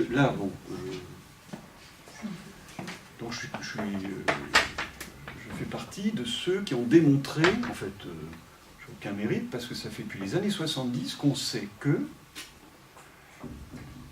les modes de déplacement les plus impactés par la gratuité, ce sont les modes actifs, c'est-à-dire marche et vélo. Et en fait, surtout vélo, puis marche, et enfin voiture. Pour le dire autrement, quand on rend les transports publics gratuits, il y a très peu d'automobilistes, il y a à peu près 1%, pour fixer les idées, 1% des automobilistes qui se mettent au transport public. C'est très peu. Il y a, en revanche, pour faire simple, 2% des piétons, 2-3%, et plutôt 5-6% des cyclistes qui se mettent au transport public. Alors évidemment, je ne sais pas, Maxime Muret, par exemple, qui prône ça, que j'aime bien, bon, on se parle, c'est bien qu'on ne soit pas du tout d'accord, mais... Maxime Muret dirait oui, mais ces cyclistes sont très peu nombreux. Alors, 6% d'un public très, très faible, c'est rien. Alors que 1% de beaucoup d'automobilistes, ça fait finalement plus que 6% des cyclistes. Et donc, c'est bien. Il faut faire de la gratuité. Sauf que ça, c'est une vision statique. Et si on rentre dans une vision un peu dynamique des choses, alors ça ne tient plus du tout. Parce que il faut aussi tenir compte des piétons déjà. Bon. Parce que les 2-3% des piétons, ça fait autant d'automobilistes que les 1% d'automobilistes dans une ville comme Dunkerque, par exemple. Si on voit les choses de façon dynamique, évidemment, quels sont les modes à privilégier?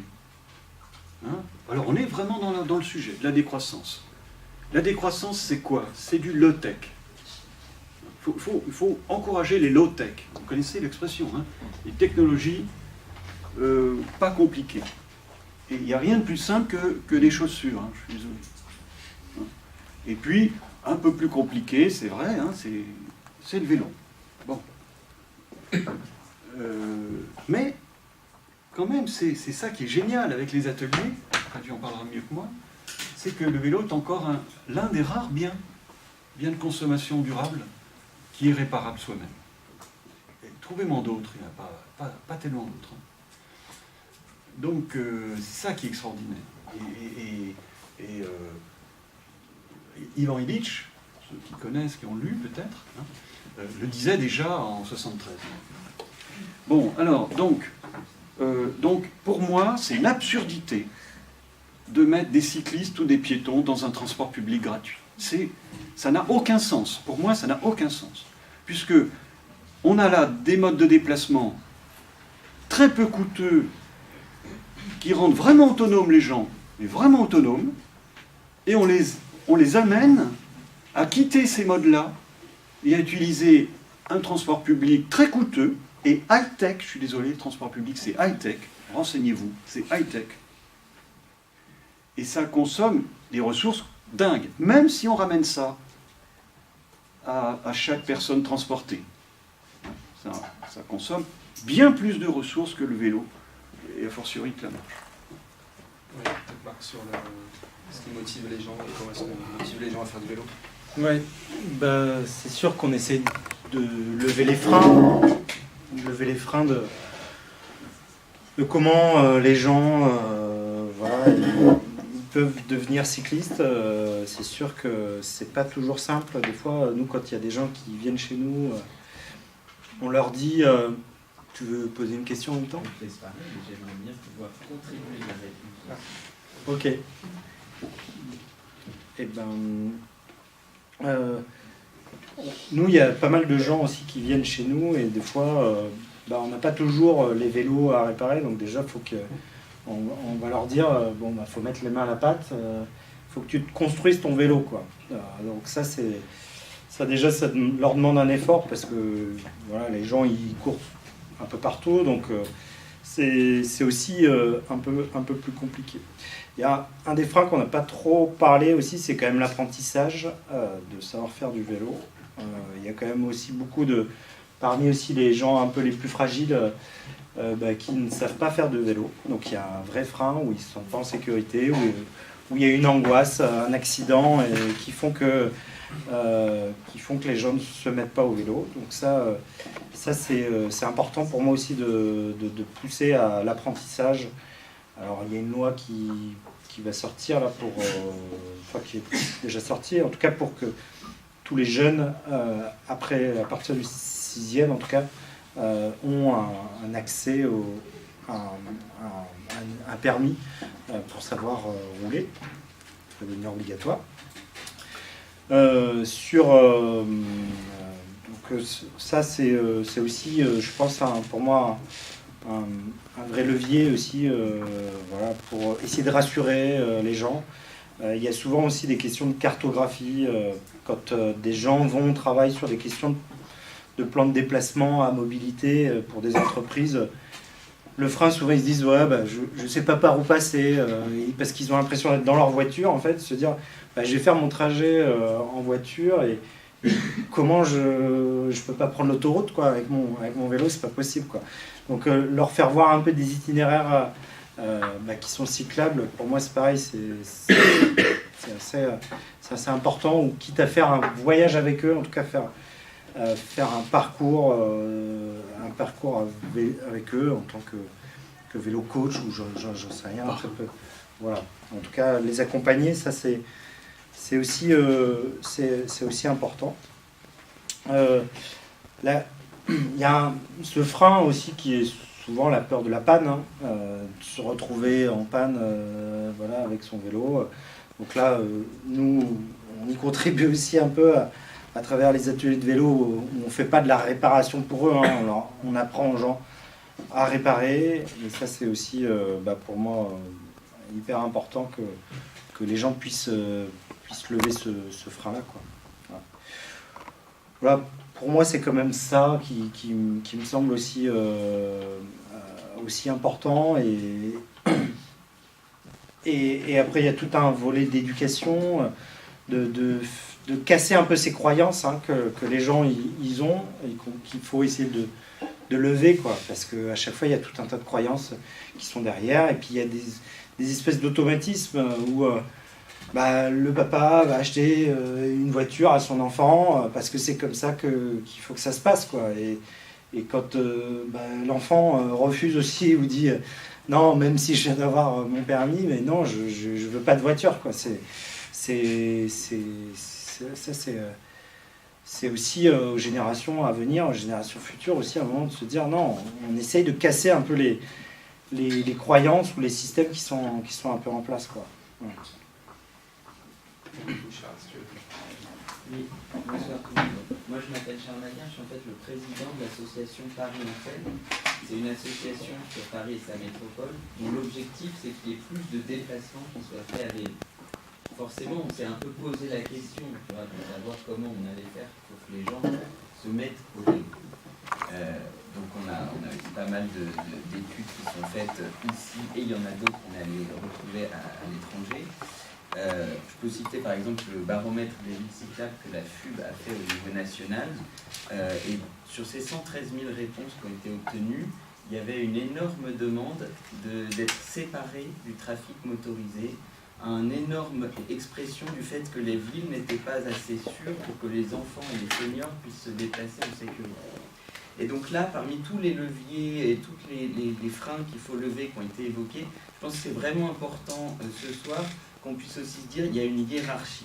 Il y a véritablement une pyramide de Maslow de la personne qu'on veut mettre à vélo. Il y a des besoins primaires avant d'arriver jusqu'à « je dois savoir réparer une roue crevée ». Moi, jusqu'à encore 6 mois, ça fait 10 ans que je faisais du vélo, je ne savais pas réparer une roue crevée et ça ne m'a pas empêché de faire du vélo. Le premier besoin, c'est de se sentir en sécurité. C'est le seul truc qui compte, quasiment. Tous les gens qui vous diraient faire du vélo à Paris, vous n'y pensez pas. C'est dangereux. Alors, ça n'est pas dangereux dans les stats, mais c'est ressenti comme dangereux. Ce qu'ont fait les Américains par rapport à ça, c'est qu'ils ont essayé de regarder dans les populations de métropoles comment ça se découpe. Ils ont abouti à une théorie qui s'appelle 4 types of cyclists, 4 types de cyclistes. Il y a 1% des gens dans n'importe quelle ville de la Terre, ils feront du vélo, quelles que soient les circonstances. C'est les têtes brûlées. Il y a 2 ou 3%, ils feront du vélo dès qu'il y a un tout petit début d'apaisement de la circulation, quelques infrastructures. C'est des enthousiastes, soit pour l'écologie, leur santé, le plaisir, l'économie, etc. Il y a 30% des gens, jamais ils iront sur un vélo, en tout cas c'est vraiment très loin de leur préoccupation. Et il y a surtout 60% des gens qui seraient favorables à s'y mettre, mais qui sont inquiets pour leur sécurité. Et le deuxième volet de cette étude, c'est qu'ils ont proposé des photos de différents espaces urbains aux gens, des 60% là, pour savoir c'est quand qu'ils se sentent en sécurité. C'est soit sur des espaces complètement séparés physiquement des voitures, des pistes cyclables, soit dans des quartiers où vraiment il y a beaucoup moins de voitures, comme disait Frédéric Errand, le centre-ville de Lille, maintenant qu'on a supprimé le trafic de transit, ou je ne sais pas si vous connaissez Paris, la rue du Château-d'Eau, entre République et la mairie du 10e arrondissement, il n'y a rien en matière d'infrastructure cyclable, mais il n'y a pas de voitures non plus, et même si elles vont vite, en fait, il y en a, je caricature un peu, mais il y en a 50 par jour, donc en fait, ça se passe bien, il y a beaucoup de cyclistes. Donc le premier pilier de la pyramide de Maslow, c'est le ressenti de sécurité. On ne peut faire que les gens se mettent au vélo que si on leur offre une expérience de mobilité qui est rassurante, confortable. Le deuxième, moins important mais très important quand même, c'est où est-ce que je fous mon vélo la nuit pour ne pas me le faire tirer. Et donc là, c'est le sujet à Paris par exemple, du stationnement résidentiel vélo, c'est-à-dire pas les arceaux dans la rue près de Sciences Po, même si c'est une question importante, mais la nuit chez moi, quand je suis rentré dans mon logement, est-ce que j'ai un endroit où je vais laisser mon vélo à l'abri du vandalisme, de la pluie et du vol. Voilà, à partir de ces deux leviers-là, vous apaisez le trafic et vous faites un réseau cyclable, vous faites du stationnement vélo pour que les gens puissent stationner leur vélo, vous avez une pratique qui explose mécaniquement et disons que les autres freins ils viennent un peu ensuite. Je voulais juste dire que nous on avait en tout cas cette vision-là Et on a eu le sentiment que dans beaucoup d'endroits dans le monde, ça se passait comme ça. On apaise le trafic, on fait un réseau cyclable, la pratique d'école. Et c'est pas tant une question de culture qu'une question de ça va venir naturellement. Je vais voir en bas de chez moi que c'est possible d'aller à vélo, faire mes courses au boulot, etc. Voilà.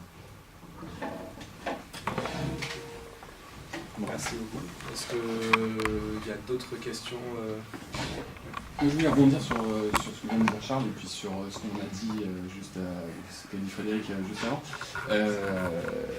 C'est pas une question de concurrence, hein, il le sait très bien. Mais moi je fais partie de la Vélorussion à Paris. Il n'y a effectivement que le MDB qui n'est pas représenté ce soir. Moi je suis MDB. Ah bah oui, pardon, excuse-moi. Et je suis aussi à Paris en oui, fait. c'est ça.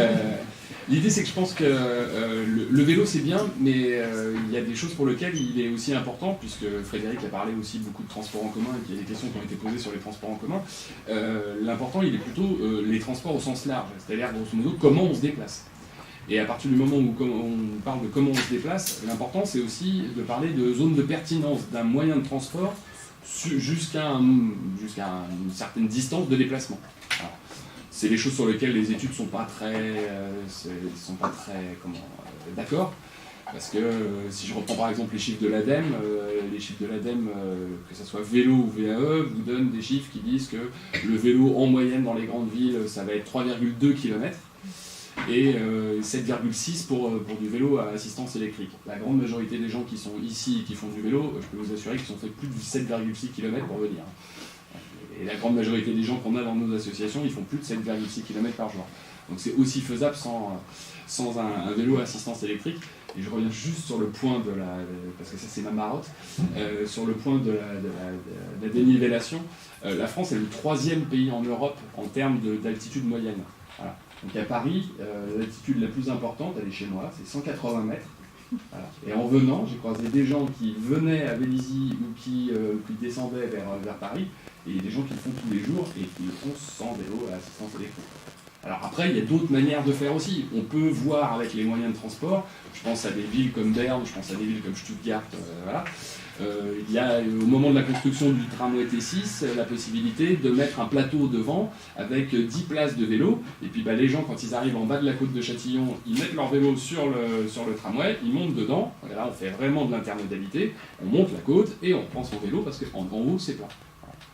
Mais le problème, c'est qu'après, on se heurte, et là, on revient à ce qu'était le cœur de la réunion, sur les politiques de mobilité. Quand on pose la question à Île-de-France Mobilité, ils vous disent « Ah ben non, mais c'est trop compliqué, les matériels roulants, on les avait déjà achetés, et puis on les achète pour 30 ans ou 40 ans, donc on ne pouvait pas le faire. » Les Suisses ou les Allemands, ils sont pas plus bêtes que nous, hein. Ils sont même peut-être plus intelligents, mais ils arrivent à le faire. Pourquoi nous, on n'arrive pas à le faire? Bon, ça, c'est des choses... Je pense aux bus, Frédéric parlait tout à l'heure des États-Unis. Aux États-Unis, à Philadelphie, machin, on fait des racks devant ou derrière les bus, on peut mettre des vélos, et donc là, on fait vraiment de l'intermodalité. Le problème qu'il y a pour les transports en commun, c'est le fait qu'ils sont saturés. Et aussi le fait que c'est des réseaux structurants qui coûtent excessivement cher à faire. Je vais prendre juste le coût du grand métro, enfin du Grand Paris Express. Pour ne parler que de lui, on était au départ sur un budget de 18 milliards d'euros, on en est à plus de 35 aujourd'hui. Les années je suis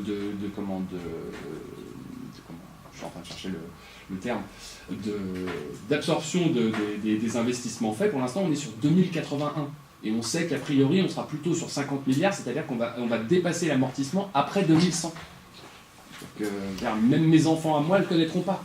Je veux dire, c'est délirant comme manière de faire. Donc après, il faut trouver, et c'est ça qui est le plus compliqué, c'est pas, je n'œuvre pas pour le vélo uniquement, mais quel est le mode de déplacement le plus pertinent pour la taille du déplacement qu'on a à faire. Et effectivement, voilà, notamment par exemple dans Paris, 47% je crois, ou 50% maintenant des déplacements se font à pied. Parce que pour des déplacements, ouais, même plus. Et donc le vélo n'est pas forcément toujours le meilleur moyen. Donc c'est aussi difficile d'arriver à faire comprendre aux gens que se mettre au vélo c'est bien, quand on y met des freins qui sont aussi des freins structurels par rapport à ces modes de déplacement et à cette globalité de déplacement. Vas-y, je suis garant. Mais c'était avant moi, Bon, moi, je vais être rapide. Donc, moi, je voudrais dire que je suis assez d'accord avec les deux choses qui ont été dites, sauf une chose quand même. Enfin, je suis d'accord sur le fait, mais pas sur l'interprétation. la dernière chose que tu as dit sur le fait que les transports en commun, c'est cher. Moi, c'est le genre de choses qui me fait rigoler, je veux dire. Quand on regarde à quelle époque a été construit le métro à Paris, et quel est le coût maintenant de faire des investissements par rapport à la richesse du moment, je veux dire, c'est un argument ridicule. C'est un choix politique. Bon, à part ça, je suis assez d'accord avec tout ce qui a été dit, et la question qui a été posée là, c'est bien parce que Charles y a répondu, mais il y a eu beaucoup de réponses sur ce qu'il faudrait faire au point de vue aménageur, et pas sur qu'est-ce qu'il faut dire aux gens pour qu'ils fassent du vélo. Donc c'est ce que Charles a dit. Moi, je m'étais vraiment posé la question depuis longtemps. Et dans ce que tu avais écrit, d'ailleurs, j'avais plus ou moins trouvé la réponse. C'était effectivement que pour beaucoup de gens, ils n'ont pas une impression de sécurité en vélo. Et pour les cyclistes, c'est dur à s'en rendre compte. Moi, je fais partie des 1% de fous. C'est-à-dire que j'ai commencé à faire du vélo en 95 pendant les grandes grèves. Parce que j'étais jeune à l'époque, j'avais 40 ans. Enfin, il va vous faire rire, ça. C'était de la folie de faire du vélo pendant les grèves de 95. Vous étiez bloqués par les bagnoles qui étaient folles de pouvoir vous coller entre elles et qu'elles étaient bloquées, quoi, je veux dire. Donc, je fais partie des 1% de fous. Et donc, il se trouve que j'ai mis longtemps à vraiment intérioriser cette chose, et je pense que beaucoup de cyclistes sont comme ça, que, en fait, ce qui compte, c'est effectivement, alors bon, il faut faire des aménagements cyclables, c'est pareil pour ça, mais c'est effectivement ce sentiment d'insécurité, et c'est ça, en fait, c'est ça qu'il faut dire aux gens, quoi, qu'il faut arriver à vaincre. Et la façon dont ça rend compte, c'est que, maintenant je suis vieux, pour des raisons diverses, je ne vais pas vous raconter ma vie privée, mais je me suis mis à faire du tandem aussi. Et c'est là que je me suis rendu compte de la différence. C'est-à-dire que je me suis rendu compte, et ça, vous qui faites du vélo, vous allez vous en rendre compte, il suffit d'y penser, c'est que, vu l'ambiance générale, en fait, quand on fait du vélo, enfin quand on conduit en général dans la vie, on est extrêmement agressif, parce qu'on est extrêmement agressé. C'est-à-dire, regardez bien comment on circule partout, on passe son temps à se faire forcer le passage. Donc soit on s'arrête, on laisse les bagnoles passer parce que c'est quand même plus gros, soit on file un coup de pied dans la portière. Enfin, il y a des solutions intermédiaires. Mais donc, je veux dire, regardez bien, je veux dire, c'est le fait que tout le monde soit en même temps, que le code de la route ne soit pas respecté, donc c'est extrêmement agressif. Et je pense que c'est une des raisons, qui fait que les gens ont peur. C'est ce sentiment, cette façon de conduire. Quand je conduis en tandem, pour des raisons diverses et variées, je suis obligé de ne jamais forcer le passage, de vraiment aller doucement, et donc en plus, comme c'est vachement chiant à démarrer, parce que c'est un tandem assez compliqué, j'ai pas envie de m'arrêter, donc je suis obligé de faire de la décroissance, d'essayer de conduire en ralentissant très à l'avance, etc. S'il y a une bagnole dernière, elle est folle, hein, parce que le tandem il est assez large, donc bon, voilà. Donc j'aime bien que ces questions ont été posées, parce que quand on est cycliste, et j'ai l'impression qu'il y a quand même beaucoup de cyclistes ici, c'est le genre de choses dont on ne se rend pas compte. Voilà. Je m'appelle Hélène Giraud, je suis militante dans la banlieue sud-ouest. J'étais aussi journaliste en matière de vélo. Moi, je ne suis pas tout à fait d'accord avec ce que disait Charles, parce que je pense qu'il y a plein de raisons objectives et rationnelles, mais que si on commence à faire du vélo, c'est parce qu'on a envie, qu'on veut faire comme le voisin, ou comme voilà. Je pense que ça rejoint ce que disait Frédéric, c'est-à-dire que il y a cette idée de la transition, il y a des mouvements, par exemple, il y a un nouveau téléphone qui sort, c'est un phénomène balayant, tout le monde achète cette nouvelle technologie, voilà. Mais le vélo, c'est pas pareil, c'est un phénomène qui part, il y a des foyers, et puis ça s'étend comme ça, et je pense qu'on fait... Enfin, moi, j'ai fait du vélo parce que mon mari en faisait, après, il y a eu des voisins, etc., puis progressivement, la rue, il y a plein de cyclistes, et je pense que c'est comme ça, c'est-à-dire qu'il y a au début une personne, puis après ça fait tache d'huile, etc. Et c'est même c'est assez intéressant de voir ce qui se passe effectivement dans les petits villages ou les bourgades de province, où parfois on revoit 1-2 cyclistes, chose qu'on ne voyait pas du tout avant, il me semble. Donc, je pense que toutes les raisons de la sécurité, de tout ça, ça facilite ou ça freine, mais je pense qu'au départ, il y a quelque chose, ce qui revient à la question des bobos, enfin c'est le groupe social dominant ou des personnes qu'on valorise, on a envie de faire pareil. Et voilà. Je ne vais pas répondre directement à vos remarques ou à vos... Je vais juste vous raconter un peu l'analyse du cas de Paris que j'ai faite à l'instigation donc, de Julien Demanne. Et en fait, bon, pour faire simple, hein, en 1990, c'est l'année où le trafic n'a jamais été aussi important dans Paris. Et depuis, trafic auto, et depuis, il baisse. Alors, on va prendre 1990 pour voir rapidement l'ensemble des modes. Le trafic automobile, entre 1990 et aujourd'hui, a baissé de moitié dans Paris intramuros. Intramuros, hein, à l'intérieur du périph'. Bon, c'est très impressionnant, hein, quand on dit ça comme ça. Vous voyez, quand on prend un recul suffisant, soit 28 ans, on en est là. Alors, je n'ai pas donc le chiffre absolument exact, parce que les comptages s'arrêtent en 2016, et qu'on n'a jamais, évidemment, le jour d'aujourd'hui connu. Mais c'est à peu près sûr, là maintenant, on a atteint la moitié. C'est lié à quoi? Eh bien, à toutes sortes de choses. D'abord aux potelets, mis en place par Chirac. Les potelets, vous savez, les petits poteaux qui empêchent le stationnement illicite sur les trottoirs. La ville était totalement envahie dans les années 60. Toutes les places, tous les trottoirs étaient envahis de voitures en stationnement illicite. Ou licite d'ailleurs, parfois c'était autorisé. Hein. Devant Notre-Dame, je ne sais pas moi, sur la place de l'hôtel de ville, partout, il y en avait partout. On a donc fait refluer tout ça, et en même temps on a essayé d'encourager l'usage de la voiture en faisant des parkings souterrains, en faisant des axes rouges. La même année, 1990, ça a été la mise en place des axes rouges, c'est-à-dire interdiction de stationner sur certains axes, pour qu'on puisse rouler, comme disait Chirac. Paris veut rouler, on va tous l'aider. Paris veut rouler, on va tous l'aider. Donc, ce qui est paradoxal, c'est que que Chirac, tout en disant qu'il faisait tout pour favoriser le trafic auto, a en fait emmerdé les automobilistes en mettant des potelets partout.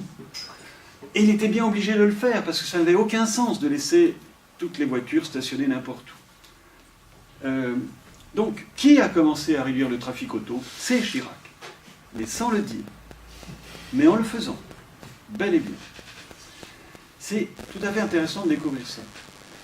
Ensuite, Jean Tibéry, là, en 1995, a vraiment pris le relais et l'a ouvertement dit, et il utilisait à l'époque exactement les mêmes arguments que Delanoë, puis que Anne Hidalgo, c'est-à-dire pour des raisons de pollution, de bruit, d'accidents, de consommation d'espace, de libération des espaces publics, il faut encadrer le trafic auto. Et en 2001, on avait déjà moins 15% de trafic auto dans Paris intramuros. C'était tout à fait significatif. C'est donc bien la droite qui a commencé à réduire le trafic auto. Et puis ensuite, Delanoë et Hidalgo ont continué en accélérant. Delanoë 1 a accéléré par rapport à Tibéry.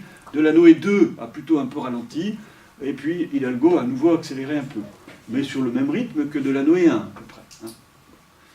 À peu près. Ensuite, on prend les transports publics et on se rend compte que, toute cette circulation en moins, elle est bien allée quelque part. Donc je vous rappelle que le gâteau, il n'est pas extensible. On ne se déplace pas plus aujourd'hui qu'hier. On se déplace toujours autant.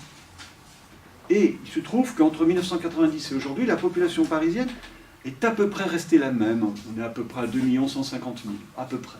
C'est resté à peu près pareil. Ça a un peu fluctué à l'intérieur de ces 28 ans, mais ça n'a pas beaucoup changé. Donc, le gâteau est le même. Ça veut dire que si on réduit le trafic auto, que sont devenus ces automobilistes? Attention, ce ne sont pas les mêmes qui sont partis ailleurs.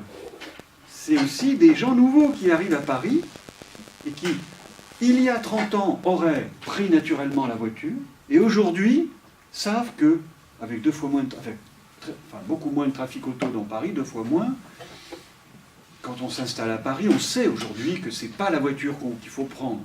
Il faut se déplacer autrement. En transport public, peut-être en moto, à vélo, à pied, enfin en tout cas La voiture, on sait que... Donc vous comprenez qu'une bonne part du report modal, ce qu'on appelle le report modal, c'est lié tout simplement au renouvellement de la population qui, effectivement, comme tu le dis, Hélène, a intégré le fait que, progressivement, il faut se déplacer autrement dans Paris. Donc, passons au transport public. En gros, faire simple, l'usage des transports publics a augmenté de 30% pendant ces 28 ans, à peu près. Et ça fait déjà depuis quelques années que ça n'augmente plus. Pourquoi? Parce qu'on ne construit plus de lignes de métro dans Paris, et qu'on n'en construira plus du tout, parce que les besoins sont évidemment en périphérie, et c'est pour ça qu'on fait le Grand Paris Express. On a quand même fait la ligne 14, et puis le tramway. On peut plus, non, en sous-sol. On peut plus, et on peut plus parce que c'est totalement encombré. Et la ligne 14, comme vous savez, elle est très profonde, parce que sinon on ne pouvait pas la construire. Donc la prochaine, il faudra qu'elle passe sous la ligne 14, vous comprenez? Enfin, bon, il y a une limite à ça. D'ailleurs, le Grand Paris Express, un des gros problèmes du Grand Paris Express, c'est qu'il sera assez profond. Et que c'est pas simple de descendre 5 étages, l'équivalent de 5 étages pour atteindre un métro. Bon, donc, l'usage des transports publics a fortement augmenté, mais ne peut plus augmenter. Le deux-roues motorisé a plus que doublé entre 1990 et 2008, à peu près fois 1, fois 2,2, quelque chose comme ça. Et depuis n'augmente plus, depuis 2008 n'augmente plus. Il n'y a plus d'augmentation des déplacements en deux-roues motorisés, même si vous avez une impression différente. Il y a suffisamment d'indicateurs qui convergent pour dire que vraiment c'est le cas. Et l'explication, je crois que celui qui a le mieux compris, c'est Dominique Rioux de l'Institut d'aménagement d'urbanisme, qui lui-même sait faire de la moto, n'est pas du tout un défenseur de la moto, mais c'est que, ayant pratiqué ce mode, c'est qu'il faut avoir une vraie compétence pour rouler en deux-roues motorisés, car c'est très stressant, beaucoup plus qu'à vélo. Déjà à vélo, vous savez bien, quand vous essayez de rouler vite à vélo, vous avez peur, enfin, c'est stressant. Mais en deux-roues motorisés, comme ils roulent en moyenne à 30 à l'heure dans Paris, soit à peu près 2 fois plus vite que les automobilistes et que les cyclistes classiques, enfin avec un vélo classique, les deux-roues motorisés, ils roulent tellement vite qu'il faut avoir le cœur bien accroché, il faut savoir manier ce genre d'engin, et ils se viandent, bien entendu. Il y a énormément d'accidents. Il est 40 fois plus dangereux de circuler en deux-roues motorisés dans Paris intramuros qu'en voiture. 40 fois plus. Donc il faut... C'est pour ça qu'évidemment le public ne peut pas augmenter, quoi. C'est pas une solution pour tout le monde, le deux-roues motorisé. C'est fait que pour des gens qui ont vraiment le cœur bien accroché. Ou alors, ils ont une pratique du deux-roues motorisé, tranquille, mais l'avantage alors diminue. Ils roulent moins vite. Vous comprenez? Donc, vous voyez, transport public, ça a augmenté, mais c'est bloqué. Vous avez plus de la moitié des lignes qui sont complètement saturées. La seule marge de manœuvre, c'est d'automatiser les lignes pour gagner encore, gratter 10%, 20%. On peut gratter encore un petit peu, là. Mais ça coûte horriblement cher d'automatiser. Alors, bon, vous avez compris, hein, la seule marge de manœuvre, c'est le vélo et la marche. Alors la marche augmente un peu, sauf qu'on ne sait pas bien la mesurer. Et bon, donc, c'est le vélo qui engrange les bénéfices de cette réduction du trafic, de ce plafonnement de l'usage des transports publics et du deux-roues motorisé. Alors, finalement, pourquoi les gens font du vélo? Est-ce que c'est parce qu'il y a des aménagements cyclables? Alors c'est un peu plus compliqué. Oui, bien sûr, je suis d'accord, bien sûr, ça joue. Hein, on est passé de 0 km à, on est combien on doit être à 500. Alors ça dépend comment on compte, hein, mais il paraît qu'on est à 700 km, un peu plus depuis que, enfin, voilà. Donc, après, on peut se battre sur comment on compte, etc. Ok, d'accord. D'accord. Donc en tout cas, est-ce que c'est les aménagements cyclables? Oui, mais pas que. Les aménagements cyclables sont en fait... C'est compliqué parce que c'est pas qu'en section courante, c'est-à-dire le long de la voirie qu'il faut se sentir en sécurité, c'est aussi au carrefour. Et c'est là, en général, qu'il y a des accidents. Et donc, les carrefours, c'est perçu comme des points noirs pour beaucoup de cyclistes, et c'est jamais simple d'aménager ça. Alors, en fait, qu'est-ce qui se passe? Non seulement on a réduit de moitié le trafic auto, mais c'est la vitesse moyenne des voitures qui a énormément baissé dans Paris. De 30%, entre 90 et aujourd'hui. Les voitures roulaient à 21 km/h de moyenne, on est aujourd'hui à 15 km/h de moyenne. C'est impressionnant cette baisse. C'est lié aux zones 30, mais aussi au fait qu'il y a des radars maintenant, enfin pas beaucoup, mais bref, il commence à y avoir, il y a une police, si vous voulez, de la vitesse qui est un peu plus présente. Et puis, il y a aussi le rétrécissement des aménagements. On a enlevé des fils de circulation grâce aux aménagements cyclables en particulier. Donc un aménagement cyclable, il est intéressant s'il prend de la place à la voiture et s'il réduit la vitesse des voitures. En fait, donc c'est toute une ambiance qui est en train de changer. Et on peut résumer tout ça. Alors certes, les aménagements, ça joue, mais c'est l'ambiance générale. C'est le fait qu'il y a une pression automobile moindre, comme vous l'avez bien dit. La pression automobile, je ne sais plus qui l'a dit, ou Hélène, la pression automobile, c'est ce qui saute immédiatement à l'esprit. Enfin, c'est ce dont se rend compte tout de suite le cycliste novice. Cette pression, il faut l'apprivoiser. Bon. Et donc, quand elle se réduit, c'est ça qui incite à la pratique. Bon. Des couches supplémentaires de la population. D'abord les têtes brûlées, et ensuite des gens plus raisonnables, et ensuite les femmes, qui sont encore en général plus raisonnables, etc., les jeunes, etc. Enfin bref, il y a des couches de la population qui peu à peu s'y mettent. Il y a aussi, pas que ça, il y a aussi le fait de se bouger. Ça, c'est un argument extrêmement fort. Les gens ont compris qu'on ne bougeait pas assez. C'est dramatique. Hein. Le manque d'activité physique, c'est pas qu'une question d'obésité, c'est une question... Ça a des impacts sur une dizaine de maladies chroniques très importantes, comme les maladies coronariennes, certains cancers, la dépression, enfin, etc. Donc, l'activité physique, ça permet de prévenir et même de guérir, hein, c'est un élément de guérison, de beaucoup de maladies chroniques. Donc les gens commencent à savoir ça, se bouger, il y a eu pas mal de campagnes là-dessus, surtout dans les milieux éduqués, il y en a quand même pas mal dans Paris. Donc la volonté de se bouger, ça joue aussi énormément dans le retour de la pratique. Et puis, mais ça joue beaucoup moins, il y a des arguments économiques, bon, on ne peut pas en parler trop, et puis les arguments écologiques, ça joue en fait assez peu. C'est l'argument santé, le sentiment de ville plus calmée, qui relance la pratique.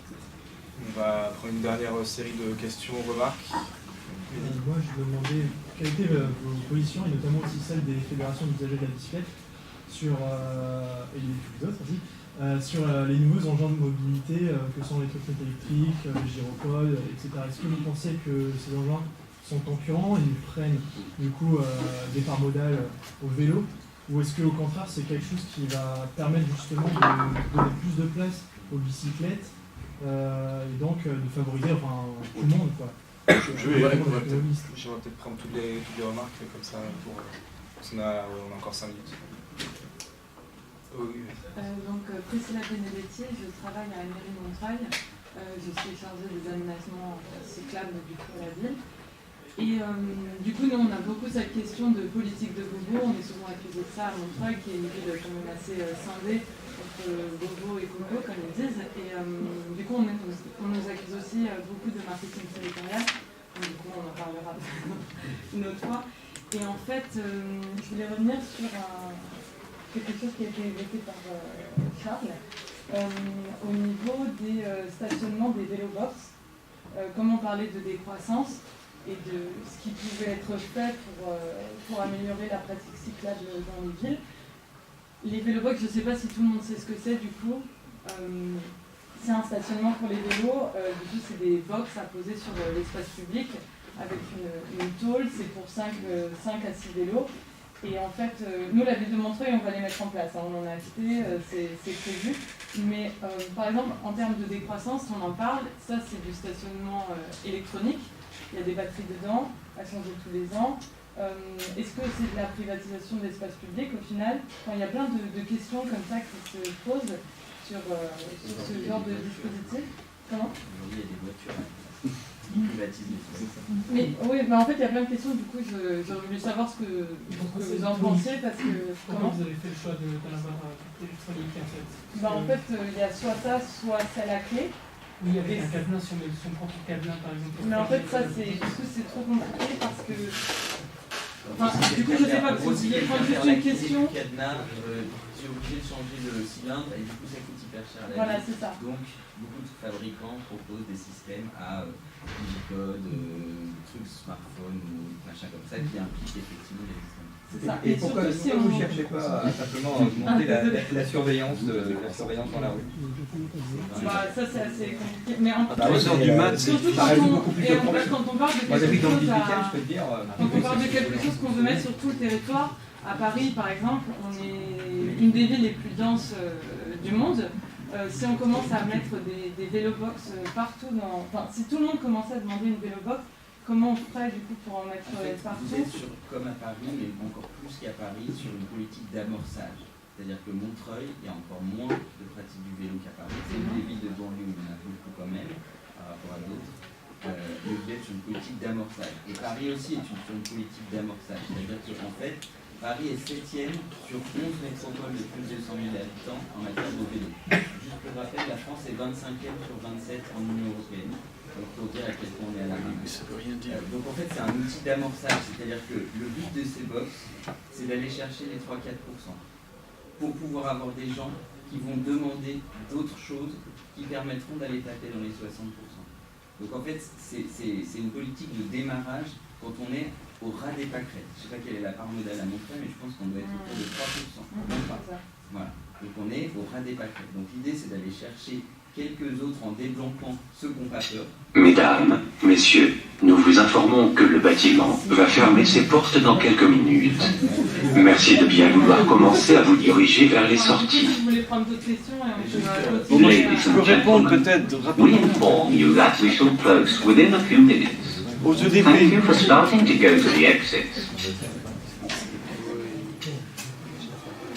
Mesdames, messieurs, nous vous informons que le bâtiment va fermer ses portes dans quelques minutes. Merci de bien vouloir commencer à vous diriger.